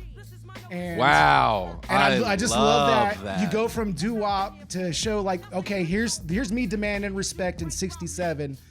And now it's a little more aggressive, a little more modern, and I am still demanding respect. And you can flash forward again, back on my soapbox, another 30 years to present day. I'm sure there's somebody out there on that soapbox pushing that narrative, and it continues to need to be pushed for the ladies out there working day in, day out. Do we know much about the production of this? Because I think is it produced by any random chance by a one Jimmy Douglas? I don't have a name on the production that came up for it. I got its third album, won a Grammy for Best Rap Solo Performance. Interpolates a Desmond Decker track called Unity. That's where far out. I love Desmond Decker. So yeah, but again, I really chose it because of the narrative and how it strung along with what I was presenting with my playlist of empowerment, and then asking, hold on, to doo-wop, to now it's just like, you know what, done asking. Yeah. It's time to tell you what's up, and I will slap a fool. That is right. That is right. And it's a good track. Yeah, I love the sexy sax incorporation into such a hard beat is really fun. It is fun, and Queen Latifah can rhyme, dude. Like, it's not some just random hip hop. Like, she was a hip hop artist, and like a good one, like a Grammy winning one, before she becomes what people know her from today, which is movies and television. You know, I will say, I think what has happened because of people like Drake is we have created a realm and world of rap and hip hop today where the most successful people have the least amount of skill. But in the 90s, when that shit had stopped being about the streets in the 80s, and then the unfortunate machine showed up to start driving, it took real talent to hit the levels that Queen was at. So like anybody that would ever think she didn't have the credentials or the backup for the game, sorely mistaken. Yeah, that's right. Good for All her. right, Schroeder, what you got for us? we're back into our regular flow of what you might consider a mom rock now. I Okay, think Hart okay. brought us into it, and so of course that happened in 1980. This happened one skosh of a year earlier, and on the other side of the country, all the way from New York City. This is Blondie with Yes. Dreaming. Oh, dude. One of my favorite Blondie tracks. It is so friggin' good, and everybody says that because it is one of their most famous tracks ever. Yeah. This was released September 1979 and was the lead single from their fourth album, Eat to the Beat. It peaked at number 2 on the UK single charts. Okay. And I forget what member said this, but I saw a funny quote where they got miffed about it hitting number 2, and they called because their previous single had hit number 1, and It's like your because math this, wrong. and so because this one didn't hit number 1, they basically called all of UK a bunch of fickle listeners. It's like, dude, you hit number 2. That's basically as good. You know, like, calm down. Pump the brakes, Brother Bear. Yeah. But it did reach number 27 on the U.S. Billboard Hot 100. Chris Stein and Debbie Harry composed the demo while in a deep ABBA trance, is what I would call it. Yeah, And totally. I think you can really hear it. But what's really cool is Clem Burke, A, great name, B, was the drummer for the band. This drum track, in his mind, when he was playing this, they were just doing a run through of the song. This was not a real take for him. Oh, really? He was goofing off, having fun, and overplaying. And I quote, he says it somewhere here, that take of Dreaming was just me kind of blowing through the song. It's not like I expected that to be the take. I was consciously overplaying just for the sake of it because it was a run through. Wow. And then the band went, holy granolis, that is so friggin' good. That's the drum take. That's the take. And when the band loves it, you go, yeah, that is the drum take. You're right. You're right. It's like, I did nailed nail it. that, didn't I? Yeah. So yeah, complete random chance that this is the drum take. It just shows when you have fun in the studio, that's the stuff It that translates. because it's energy. It's all energy. That's right. It also was interesting thing about this album, because this is 1979, there is a thing starting to bubble around, and it's called MTV. And so this entire album, every song has a music video that coincides with it. And this is one of the first instances of that actually happening in the music industry. Wow. So that is just a really cool, funny factoid. Well, it makes a lot of sense to me because it seems like it came out September 79, you said, and that is the month and year of my birth. And it's like you said something like, I felt like this track's been around my entire life. I feel like Blondie has been around my entire life. Oh, and I think about, like, especially early MTV, it's not like they had a plethora of music videos. They kept recycling those things. So as I was like from infant to 5 to 6, I was catching a lot of the same videos. Huge Blondie fan as a kid. I married a blonde. There's got to be a reason for it. Is your name Dagwood? No, but yeah, dude, I remember just those Blondie music videos, and Debbie Harry. What a striking figure on the silver screen for a young lad. Yep. Also, fun fact, this was not a part of my notes. It's just the thing I know and I think is fun. For those who are familiar with the New York City post-punk thing that happened, rock and roll of the 70s, there was the infamous venue/restaurant/hangout space called Max's Kansas City. Yeah. And that is where Debbie Harry began her music career as a waitress.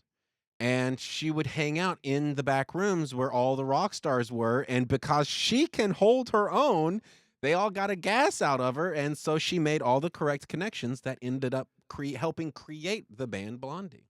Yeah. Okay.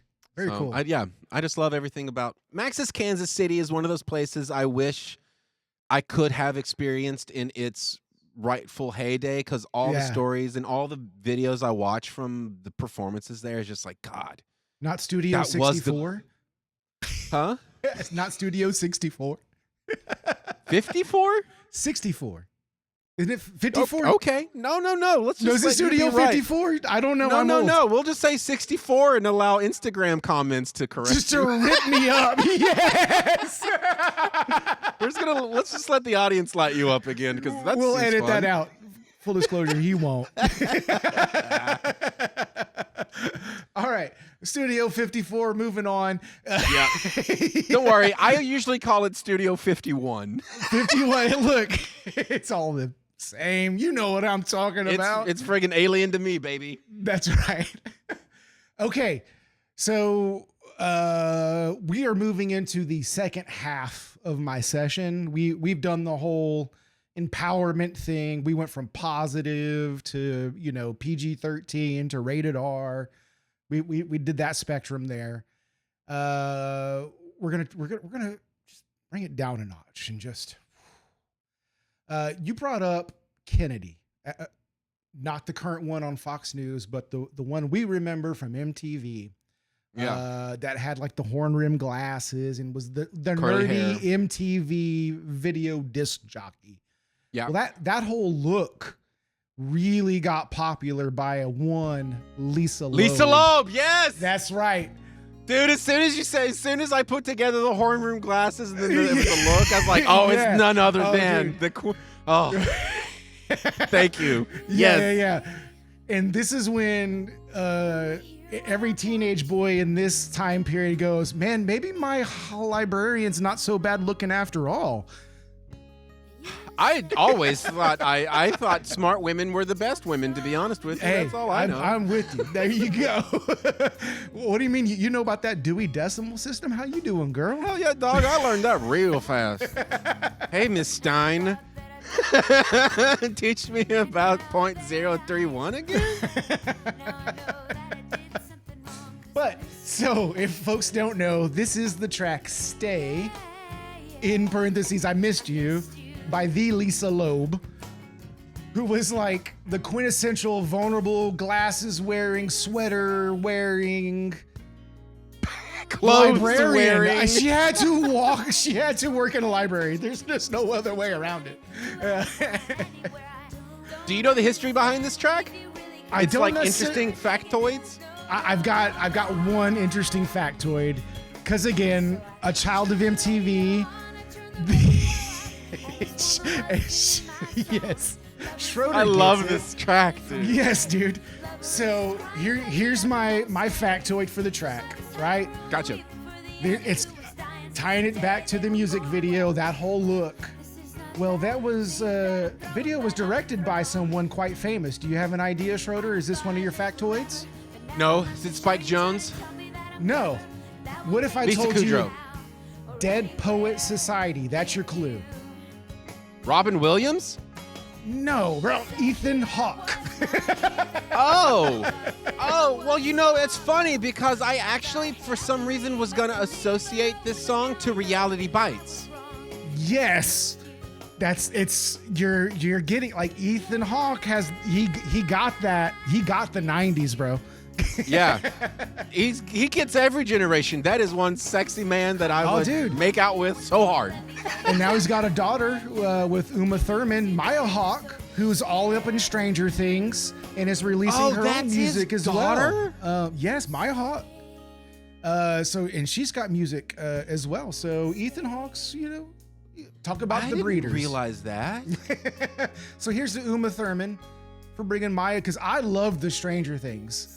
My whole family did. I've not heard Maya Hawke's music to date, but Sure. yeah, love Stranger I thought Things. she was an actor as well, no? Maya Hawke? Yeah, no? Yeah, yes, she's in Stranger Things. Is what I'm telling Oh, you. right. Sorry. No, I heard that part. I totally heard that part. I did. Sorry, She's stupid me. totally in Stranger Things. Just It's one of just the you said- biggest shows of all time. It's just, and then you said she did music, and I went, "Oh, she's a musician." I immediately forgot the thing you had taught me, and Anyway, So yeah, there is one band that I think stands out above them all, and I undoubtedly, as soon as I saw it, I went, "Oh, yeah, that's mom rock for sure." But what I did was I pulled a little Louis Screwy on this one because it is two worlds, the above ground and the underground, Yeah. coalescing into one to create an epic tune. This Okay. is Wet Leg, Oh but shit! it's Yes. a remix of a Paramore track Wait, what? off of a Paramore album. So the song is called C'est comme ça, or C'est comme ça, or something like. They're gonna say it a whole bunch in a whole bunch of different times. I just don't know French, and I'm stupid. This was released October 2023 for Paramore's remix album. So Hell yeah. This is one that I was sitting on that almost happened during my remix playlist some weeks back, but I went, no, yeah, there will be a better dude. time. Dude. And here we are. So the remix album is called This Is Why. So it is just Paramore's album, This Is Why, but every song is covered and or remixed by another artist whom sick. Paramore really enjoys. I love Wet Leg, dude. Dude, yeah. Such a good band. And funny enough, so does a one Hayley Williams, who actually, after hearing the song Chesh Lounge, she pulled her industry connections to get a direct line Fuck yes. to both Rhiann Tisdale and Hester Chambers, who are Wet Leg, Yeah. to let them know personally, I love you.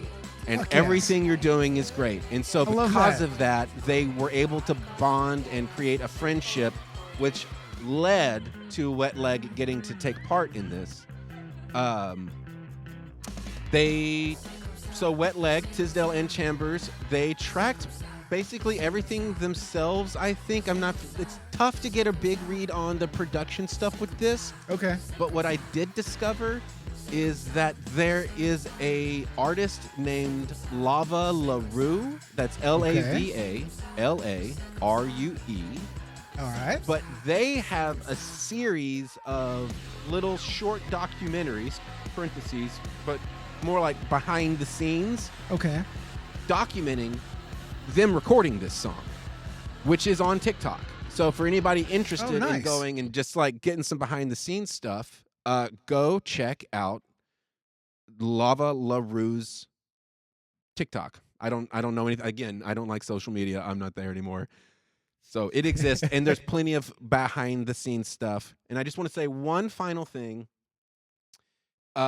Paramore has publicly cited Wet Leg as a modern influence on their quote-unquote This Is Why era. And Nice. on a podcast called Face to Face, they actually got Hayley Williams and Wet Leg's Rihanna Tisdale and Hester Chambers to come in as guests together, where they basically, a lot of what you've been talking about this whole show, a big thing in the conversation was just being women in the music industry, specifically addressing online misogyny, the exhaustion of having to constantly be on tour and the speed at which those tours have to navigate the world. Yeah. And then also just the evolution of female camaraderie in music and in lyrics, which reminded me of this thing that Charlie XCX and Lorde did, where Charlie XCX released a song on Brat that was basically to Lorde, who they're BFFs, Okay. and was like, you kind of hurt me because we fell apart, and I just want to make sure we're really? okay.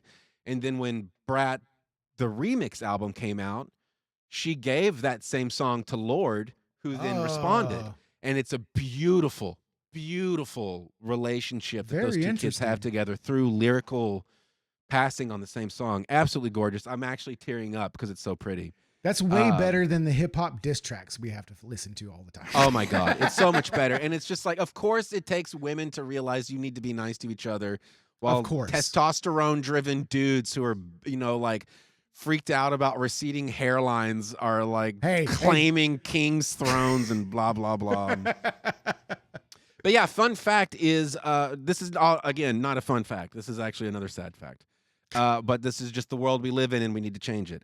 Basically, all three of them on this podcast mutually condemned the fact that as women guitarists, they are scrutinized more intensely than any male guitarist. And Haley even said she avoids playing guitar on stage for that exact reason. Dude. It's like, that breaks my heart. It plays into tragic. The Ozzy Osbourne and Lita Ford track we played, where all these douchebags are like, Lita didn't play that guitar. Like, shut up, dude. You weren't there. Shut up. And also, she shreds, and you're an idiot. Yeah, you're an idiot. Have you not heard the Runaways? What are you talking about? Yeah, get out of my face with your idiocy. Oh, God, You know dude. what? You know what those guys are playing? Do you know what they're playing? Limp Bizkit. Call of Duty. They're playing Foolish Games, is what they're playing. And this is Foolish Games by none other than Jewel. I was going to bring Jewel up during Lisa Loeb, is that I sometimes felt like Lisa Loeb was a blueprint for the image Jewel was able to sell. Dude, you've got This something song. going there. Yeah. Ooh, I can see this it. song. This poor kid. I mean, every time I think about Jewel, I think about the fact that she wrote most of her most amazing songs while living in a car, completely broken, homeless. Yeah. I mean, And then pulls this out of the back pocket. the tortured artist can really create art that can pierce through the day-to-day BS that we live through, and we can listen to a track, and as you can feel verklempt just talking about music, or like it can suck you away from whatever's consuming you at that moment, just completely take you away from that. And I love that. Yeah. And what I also love is me during the week, like mid sweating my ass off in the gym, and this thing is just blasting in my earpods, and I am like, there was a time I was at the gym, and it's like my wife was also there, and she's like on one of the walking machines, and I'm like doing laps, and I'm like smiling ear to ear, and afterwards she's like, why are you laughing at me? And I'm like, I'm not laughing at you, I'm laughing at the music I'm listening to now that I'm doing this show with Aaron. It. Yeah. Like, oh my God. I'm so used to listening to like hardcore music, hip hop, and now, dude, I have no idea. And I don't know about you, but I've listened to this playlist at least 3 times. Yeah, that's rad. Which means I've been through this journey at least 3 times already. I love, and it's funny because what I was gonna bring up about you playing this song was like how I was getting a kick at how wonderful it is that you and I are sharing stuff like this. We're not getting ruckus, we're getting emotional, and we're being strong about it, and it's legit. I am in touch with my feminine side. I am concerned our cycles might sync by the end of this episode. Yeah. But I want to feel as connected to you as anyone else. That's not true. Oh, but just I close, love just next to it. You were also the imagery you fed me. It makes me want to pitch Jason's, because I have just finished that Shrinking TV show. Oh, dude, such a good show. Yeah, and this song with the imagery of you on a treadmill, I want to pitch to him as just like a scene for his next project. Yes. Where he is like it's a Forgetting Sarah Marshall type situation. Yes. He's at the gym trying to work out to get his confidence back. He's laughing and on. crying at the same time. Is it tears? Yes. Is it sweat? We don't know. Yes. he's the guy that can sell that scene of like Yes. having emotional catharsis on a treadmill. On a to treadmill. Jewel. Yeah. Just before I slip and stumble and slide right off the motherfucker Oh, for the comedic relief. Yeah, dude. Dude, she's pouring it all on here. Yeah. Easy now. They're all so good. I mean, the song she has. I'm just a big. I'm a Jewel fan. I don't know what it is. Dude, why not? You know, dude, in the 90s, all over MTV. Like this is that MTV, and now we've also got VH1. And Jewel's like dominating both channels. Yep. You know what I'm saying?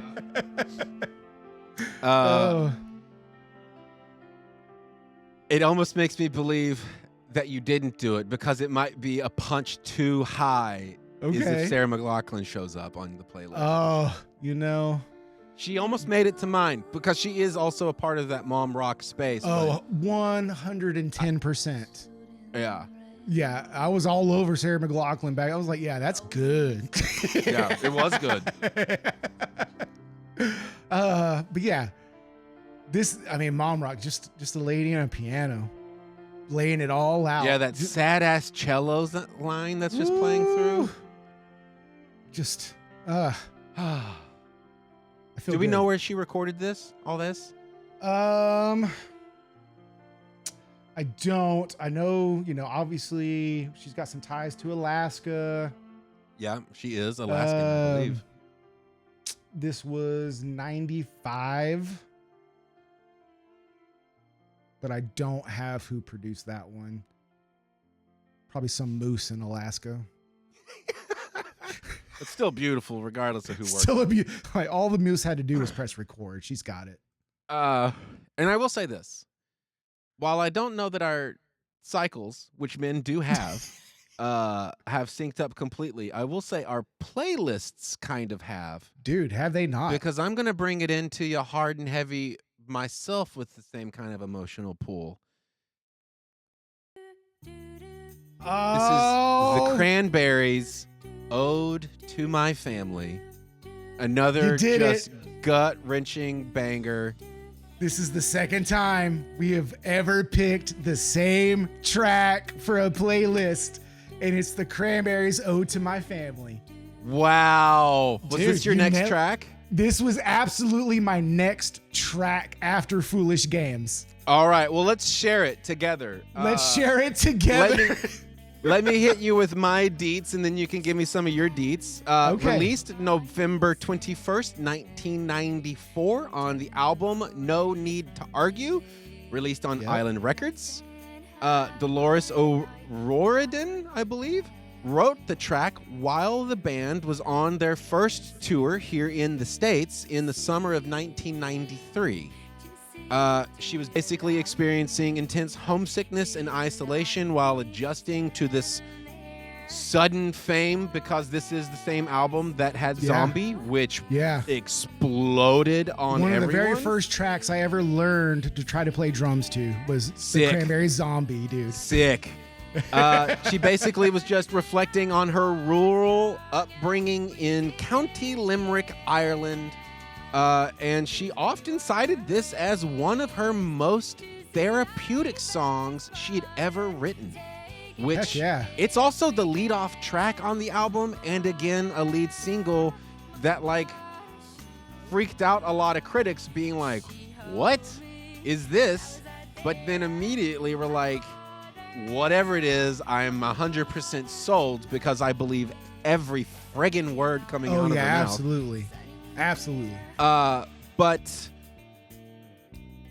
that's no. This was produced also by a one Stephen Street, who had also produced their debut album Everybody Else Is Doing It, so why can't we? And when you're doing something great, because that record had hits on hits.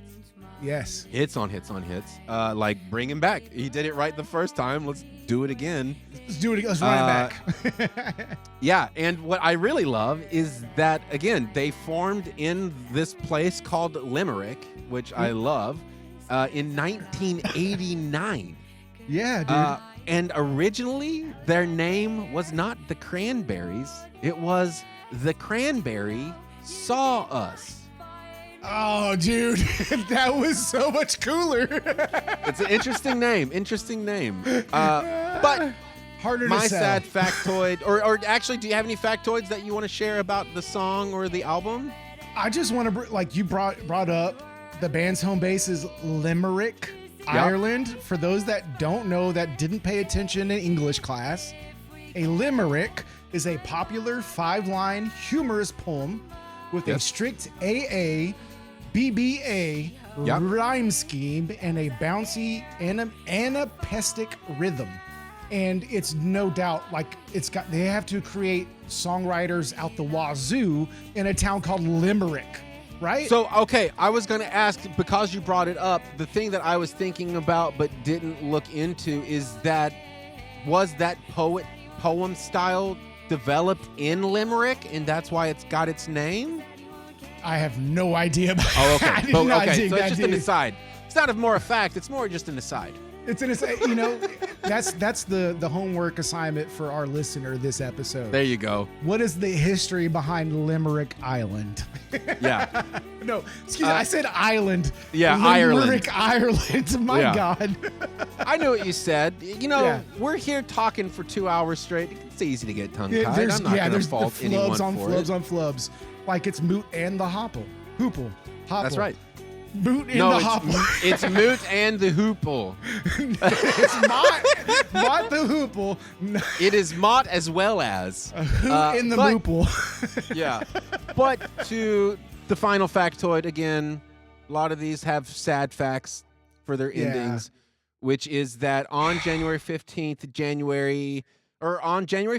2018, O'Riordan did unexpectedly pass away in London, England, while there for mixing sessions on her DARK album, aka Dark. And then on September 6th, 2018, it was ruled that she had accidentally drowned in her hotel room's bathtub due to sedation by alcohol poisoning. And in mid-September, Noel Hagen of the band confirmed that the Cranberries would not continue as a band, but would release their final album In the End before their dissolution. And if you've not listened to that record, you should, because it's good, and they were a great band, and that was a tragic end, weird and unexpected life end. What a unique voice that I almost like. I kind of wish, there's people that emulate other singers in modern day. Like, there's nobody touching Dolores. No one is touching Dolores right now. Not that I know of, at least. So, moving right along. Oh, yeah. Okay. Well, let's cover this real quick. We played the same one. You mentioned earlier, I'm so glad that I'm the one who got to play it because I didn't come with backups, but you did tell me before the show you've got some backups. I've got a couple of backups. Are we going to pull a backup now? I'm going to pull a backup right now. Bravo. Thanks for being prepared, brother. Damn it, Schroeder. You almost ruined my backup. Because in the opener, I got nervous. You brought up and here's a theme. A theme within the theme we have of mom jeans is a lot of these tracks are coming from soundtracks. Yeah. The Goo Goo Dolls was a soundtrack for sure. Oh, so was the Dido. That's right. Yeah. Yes. Yeah. Look at that. City of Angels was a film you brought up, and you brought up that soundtrack. Oh my God. I brought up the Goo Goo Dolls. You did. Oh, I brought up Alanis. But you brought up Alanis, and I said, you know what, Schroeder? I'm going to fill your hole. Yeah, dude. I revisited this track. This is probably the 4th or 5th time I've listened to it since I've put it on the playlist. Yes. And I have forgotten just how thematic the music is and how rocking it gets. Yeah, it's huge by the end. It is a huge track. She's so talented. Oh God, her and her writing partner. I mean, they just had hit after. They could do no wrong for so long. It felt like. You're right. 98, City of Angels. If y'all don't know, freaking Meg Ryan and Nicolas Cage, y'all need to get on board. Come on. Yeah. If we've not watched this movie, the quick synopsis is this: Meg Ryan, human. Nicolas Cage, angel. Gives up angel's wings to be with human. What happens next? You're spoiling the fucking film. No, I'm not. That's it. That's the plot. I'm not saying anything else. He's an angel. He gives up his wings to bees with hers. That's like the first 30 minutes. I think. This reminds me, you brought up last episode another film about angels. Do you remember it? Angels in the Outfield, one of my favorite movies. No, it was Michael. Because I told you about seeing Michael. Right. Michael, yeah. With old Johnny T. So, yeah. This is Alanis Morissette, if you didn't know, from the City of Angels soundtrack, if you didn't know. Straight out of Canada, if you didn't know. I love how you presume people know this stuff as if they're all 44 years old. Yes. This is from the year 1998 when everyone else was alive as well. Yeah. Vandy, I hate to burst your bubble, but because I work with young people most of the time in the creative field, none of them understand 1998 and everything that happened within it. So I work with a team across the state, and I can throw out references that I know for a fact you would get before I finish the reference. And I'm working with these youngsters that are looking at me like I have lost all of my marbles. Yep. They've not seen any of these movies. They've not seen or listened to any of these albums or soundtracks. They're like, soundtrack? Who listens to this? What are you talking about? Soundtracks were pushing all kinds of artists back in the 90s. Oh, yeah.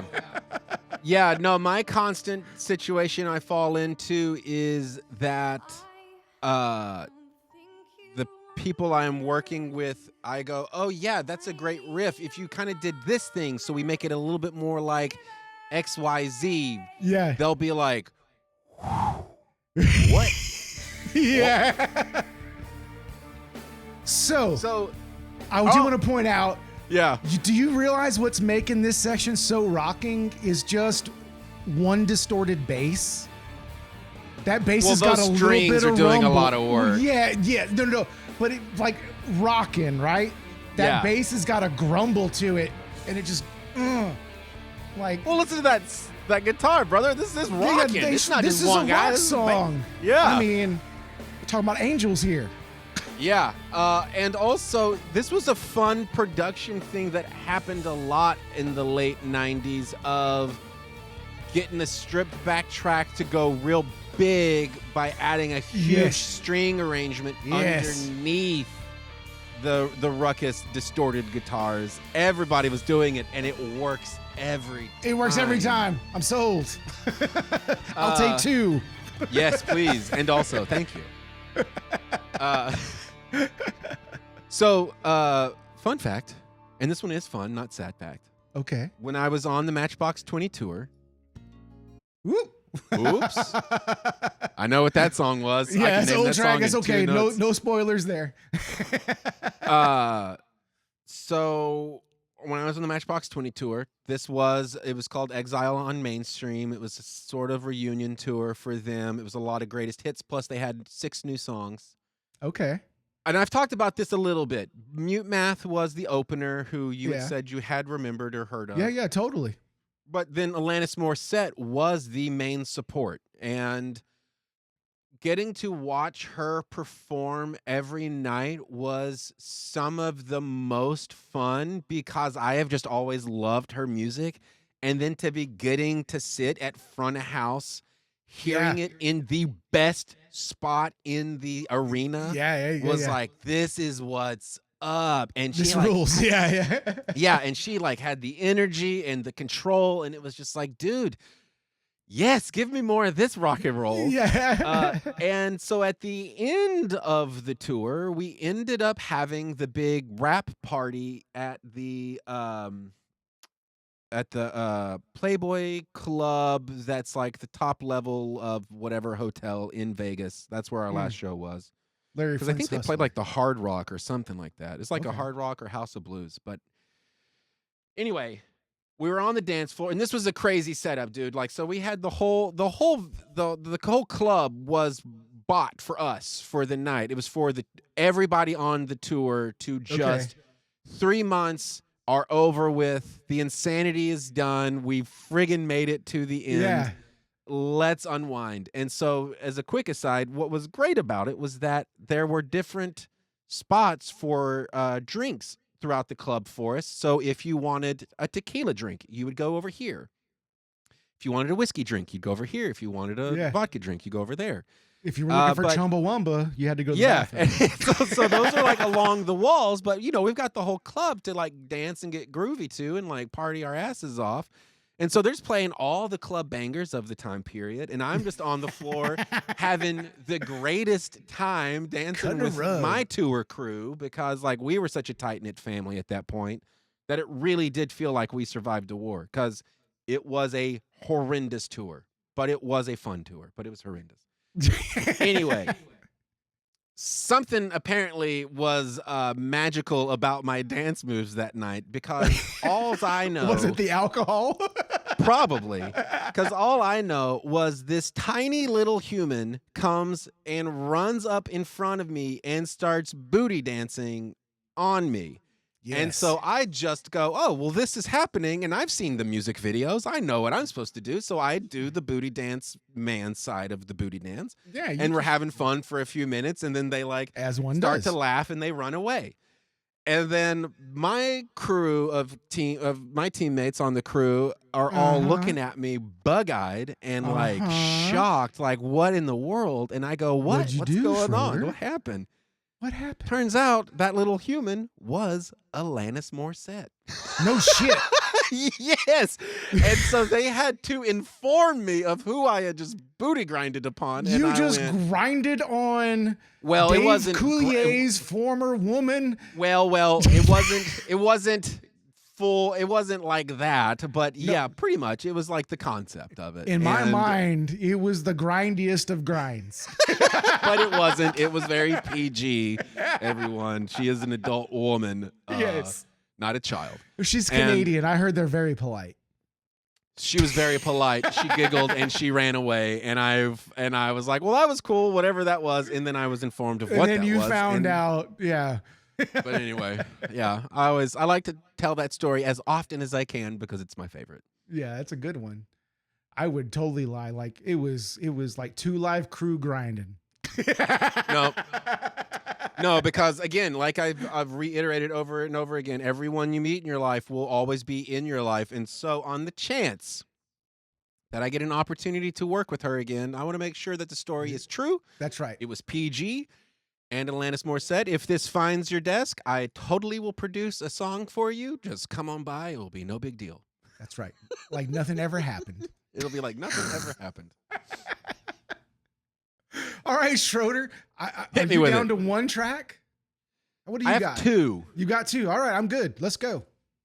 Oh, right. I'm up to bat. Jeez, oh, you are up to bat. Yeah, I'm pitching to you right now. Yep, I was waiting on you. Okay, well, what's great, what I have learned through this playlist experience with you is that we are both individuals with multi facets to ourselves. Apparently, we're not all just hard rock and emo and whatnot. That's right. We have many colors in our rainbow, and I'm just so proud that you and I got to share our true colors with each other.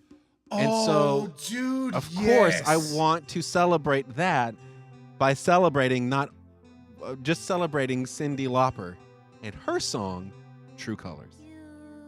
As a young child, this was hands down one of my favorite songs as a youngin' growing up in America. in the Yeah. 1980s. This You weren't alone. was music right here. Yeah. So you weren't alone at all. There was an entire demographic that was on your side with that. But before we get there, this was released August 25th, 1986. It's off the album of the same name, True Colors.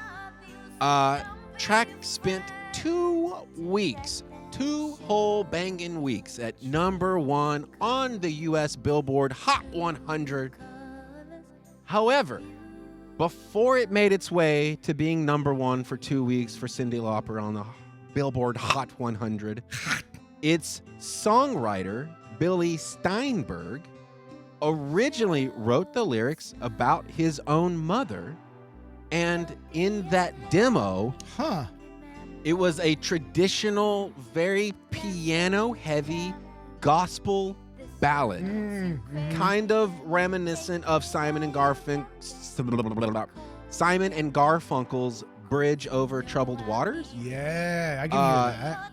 And before it was touched by the one and only Cyndi Lauper, it was actually pitched to Canadian singer Anne Murray, who passed.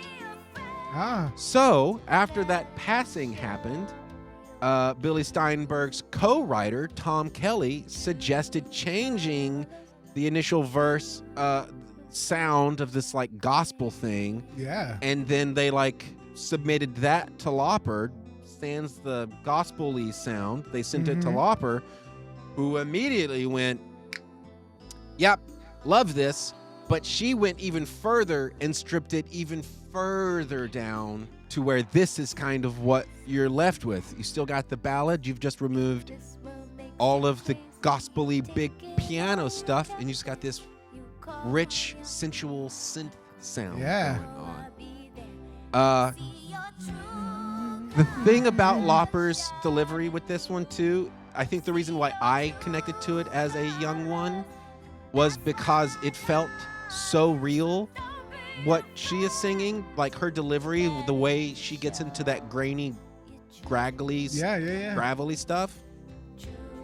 It turns out she used the passing of one of her friends to inform that vocal delivery because she had just lost a loved one to AIDS, which was a big deal at this time period. Not anything to mess with. And so, because of all that, what inadvertently happened is that this became a hugely, deeply resonant track for the LGBTQ plus community of the time period. Oh yeah, that makes sense. Which got really, it became really, really big. And because of the LGBTQ community, like really taking it on and loving it, Lauper co-founded the True Colors United Fund, which is to help combat LGBTQ plus youth homelessness. So, from pain to beauty. I'm getting choked up again. I love it so much. It's so beautiful. Choked up, my God. Here's what happened to me is that while putting to Cyndi Lauper, while putting my playlist together, I had, and getting all my notes in order, I shit you not, every song had me welling up with tears because I was just like, God damn, it's just so beautiful. And then I'm like, it's just all so beautiful, and everything is so. It's like, I'm not sad. I cry and I well up because everything is just so goddamn beautiful in a world filled with hate and pain. Yes, it hurts. Yes, dude. So what I'm hearing, I feel like that's what it must be like to be a mom. Has brought you some relief from the modern world, and just diving into the mom genes and that vibe has brought you some comfort, as the moms do. Yes, hopefully. We'll see how tomorrow goes, I guess. Jeez. Okay, Schroeder, this is my last track before we sign off. So I'm going to hit you with this one. I still have one left. Right. So I'm going to hit you with this one. You hit it, and then I'm going to sign us off. Are you ready for this? Yeah. So There just are no words. I am surprised. You said leading up to this show, I'm afraid we're gonna have some of the same songs picked for this episode. There was one. You got me on one. Nailed it on one. I thought this would have been one. I thought for sure, because every mom I have ever met, period, I can say that 110%, loves the movie Beaches. Oh God, I almost brought this song up earlier when you played the other banger from. Yes. Yeah. Dude, this, in my opinion, might be the ultimate mom track. Cause it's, it's kind of what we talked about.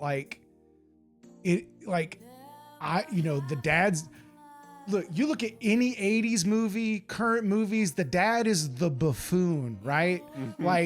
I saw a Jim Gaffigan stand-up comedy little clip, and he's like, being a dad is like being a backup quarterback on an NFL team. Yeah, you're on the team, but you're not the star. And anytime you get called in the game, everyone gets nervous. And that is so true. Moms are quite literally the wind, I believe, beneath all of our wings, because we all came from a mom somewhere. And no matter what job they did, how they did, they were the wind beneath our wings as we learned to fly. And to me, that is what this song is about. The mom just letting the kid or that person just go out and shine. And I'm just going to be the wind beneath your wings that lifts you up when you're down. And this is just, to me, the epitome of that mom spirit. Right. I don't know. What do you think, Schroeder? Well, also, I mean, having watched the movie Beaches, this song is just a great thing for the friendship between two women, and the fact that sometimes that's all you got is your best friend in the whole world. And sometimes family is that way. You don't have the family is not the wind beneath your wings. Sometimes it's someone named Schroeder that's carrying you through those moments, right? Yeah, I mean, I've known so many people who, because, I mean, the arts world is filled with neglected children. That is what makes them want to create.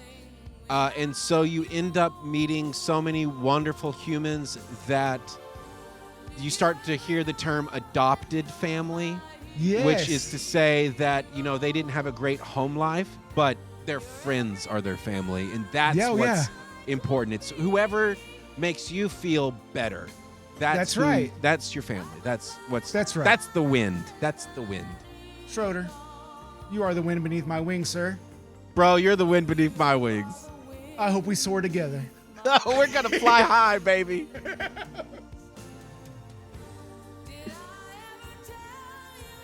This is, again, can you pick a better mom track? I'm not sure. There's arguments to be had. Now, but this is up there. Yeah, and real quick, we should say, because we didn't say any of the important stuff that should be noted here, because not everyone is our age. This is by Bette Midler. Yes. So for all you youngins who've not seen the movie Beaches or understand what's happening here, we're reminiscing over something old by a person named Bette Midler, who is an icon above icons. Yeah. And that's fine that you don't know who that is yet. You will.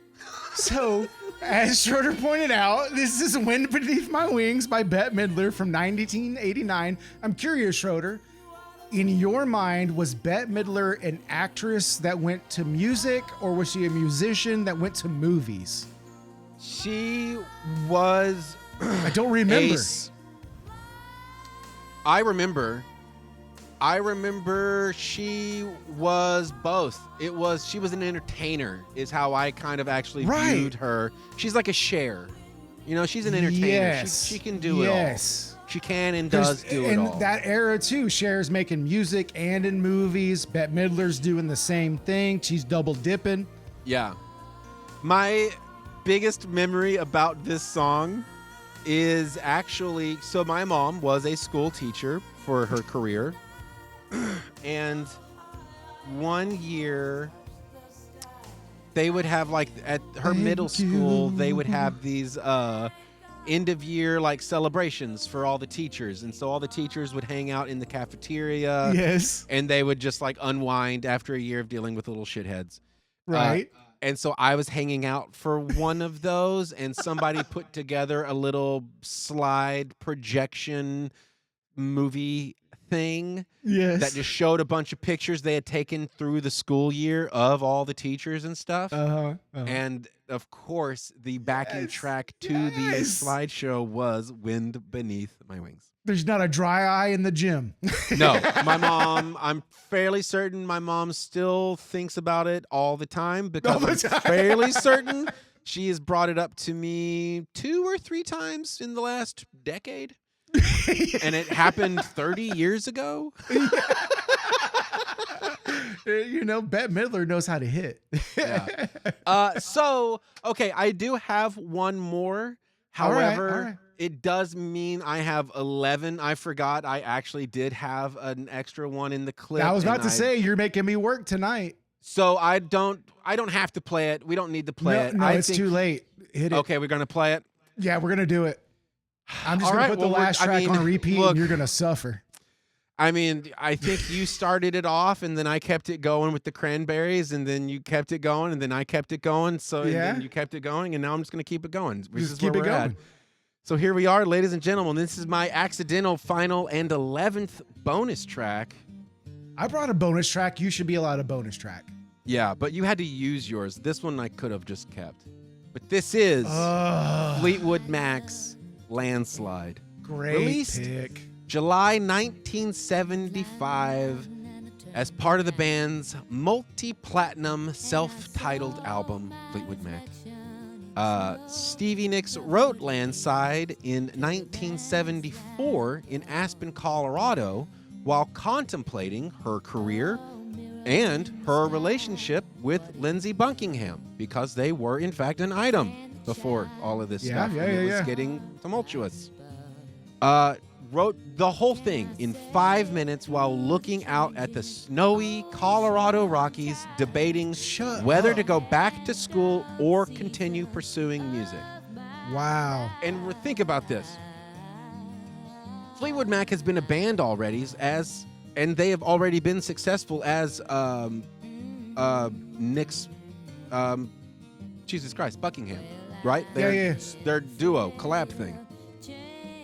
Nicks was financially supporting both of them at this point, taking up jobs as a waitress and a cleaning lady. So this is rock stars. Yeah. And she is like literally selling on the brink albums actively. Yeah. And touring and being like, fuck, I have 2 jobs. Is this really the thing I'm supposed to be doing, or do I need to go back to school and figure it out? She, quote, said, looking out at the Rocky Mountains, pondering the avalanche of everything that had come crashing down on us, at that moment, my life truly felt like a landslide. Shit, dude. Oh, nailed it. It's so huge and so heavy. And she was in a friend's apartment, so luckily, she had the wind beneath her wings while she's feeling it. That's it, man. There's always got to be somebody. It was recorded at Sound City Studios in Los Angeles. Yeah. World famous now because of this album. Yeah. Landslide, however, never issued as a single until the band released a live version from their 1997 live album, The Dance. Really? Which you might recall kinda took over the airwaves. Yeah, it aired on VH1 as a live performance or something like that. And then every song on it had a radio version ready to go and just destroying hearts everywhere. Yeah. But here's some fun stuff about it. This is the funniest thing I think I've ever heard. Okay, let's go. Buckingham discussed how he bristled at the notion that Landslide was somehow associated with country music, saying, "Landslide is a great song, but I don't want anyone to get in a funny idea about Fleetwood Mac and country. Somebody at our label was talking about how we should broaden our audience, and they started talking about putting us on CMT. I had to say, whoa, stop right there. Yeah. They went, whoa, stop right there. There's a certain kind of profile you want to be put out there, and that ain't it. You know what he said? You're not going to play Jeff Foxworthy, You Might Be a Redneck, and then Fleetwood Mac right after that. That's that not ain't happening. Cowboys. But yeah, Rolling Stone ranked the song 163 among the 500 greatest songs of all time in 2021. And the original studio version debuted at position 41 on the Hot 100 in January of 2026 because it was featured as the series finale song on the Netflix show Stranger Things. Oh. So we're tying it back to your weird obsession with that show. Yeah. Why is my obsession weird? No. No, it's a great track. Obviously, I know you and I both have an affinity for the Smashing Pumpkins cover, and just, that's a track that has stuck with me throughout my life, thanks to Billy Corgan. I don't know if it would have remained at my forefront without that Smashing Pumpkins cover. What about you? Do you think that would still be at your forefront? Oh yeah. I mean, only because I actually really loved that the 90s version where it's because it's all acoustic and they're just on a stage. And I remember I watched the whole thing and was like, whoa, that's like a real good band. And then of course it was always on the radio. So I probably would have kept it because I do have that. That is my kind of top 40 emo feels, when they get into the heartstring stuff. And also I've just always had Fleetwood Mac in the world around me. Yeah, dude, it was one of my mom's favorites. Yes. Yeah, Tusk was like Tusk up here when I first got up to Seattle for the first few years. For whatever reason, the group of us were just obsessed with that album. Tusk album with the full big band. Was it USC's band? Couldn't tell you. I just it's know it was University great. of Southern California. Dope. It's their marching band that plays on that Tusk record. Wow, or that's at least one of the tracks, for sure. One of the tracks. That's if hip. not the record. Yeah. But yeah, so there it is. My bonus bang on a playlist. And I did it. 11 tracks by accident because I can't count good. That's right. Counting sucks. Yes, it does. That is the show. So I'm going to sign us off with the track on repeat from an album called Baby's Got Her Blue Jeans On, because this is Mom Jeans, baby. And I don't know about you, Schroeder, but I feel like we crushed it pretty well. What do you think? Did we nail Mom Jeans? I think we crushed it. I love that. I feel like I think we actually set our playlist kind of to the same mood, which is that we want to get it kind of going, get it started, have some fun. But then now that we've earned trust, let's dig into those emotions. Now that we put in the work, we can show the heart. Yes, that's right. Let's dig into those emotions. Let's really feel the feels. And I think, you know what? Mom jeans make butts look good, and I think they look good on us today. There's two things that are guaranteed to get your boy hot, and that's a good bowl of gumbo, and my woman in her mom jeans. And your Gumbo, boy is my hot. dude. Gumbo. Yes, sir. Oh man. So I don't know if you've not caught even on a to crawfish this track. boil. Gumbo. Like This is give me a crawfish Louisiana bowl. Saturday Night by Mel McDaniel. McDot is his rap name. And he, like, you would think this should be like the Cajun Country national anthem. This fucker's from Oklahoma. Terrible place. Terrible place. Anyway, we're signing off with it because of the album name. It's all about having your woman in her hot pants. That's right, baby. Those mom jeans, they just do something to me. Schroeder, you ready for me to turn to the brain? Let's get on the big brain. Let's see what we're doing next week. How are we getting trained? Dude, it's just like we said. It's not up to us. We would have timed this mom jeans for Mother's Day. We would have you set up for Dad's Day. Like, we have no control over the timing. It is totally up to the brain. Next week, we shall be bringing you to a theme called... Oh my God, you're doing it again. It's the Wizard of Oz, bro. Oh. Woo! Get it? I'm in a hurricane, tornado. That's right. So next week, check in with us. We're bringing you the Wizard of Oz. Will there be a Tin Man, a Scarecrow? Will there be a wizard? Who knows? Dag, I'm for it, dude. Oh, this is going to be good. I'm already thinking Floyd's got to make it in there somehow. I mean, come on. I'm thinking, honestly, I'm going to rewatch Wizard of Oz to just get some ideas. I think that might not be a bad idea for me, is get some ideas. That is, speaking of mom jeans, the Wizard of Oz is a family favorite among my wife and her mother. So I am going to rewatch Wizard of Oz as well as inspiration for my next set list. Because here's what I'm thinking. Here's a way we could play it that could be fun. Okay. Or a way I could play it that might be fun, right? Dorothy. So, like, you play like a Dolly Parton type track. Oh, yeah. The Lion, perfect for an emo song. The Bravery.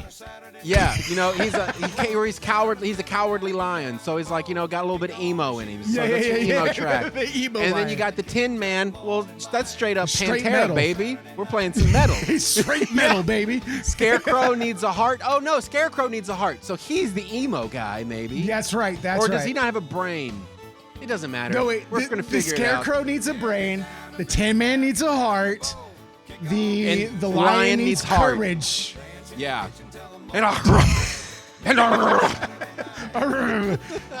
Anyway, we're signing off, are we not?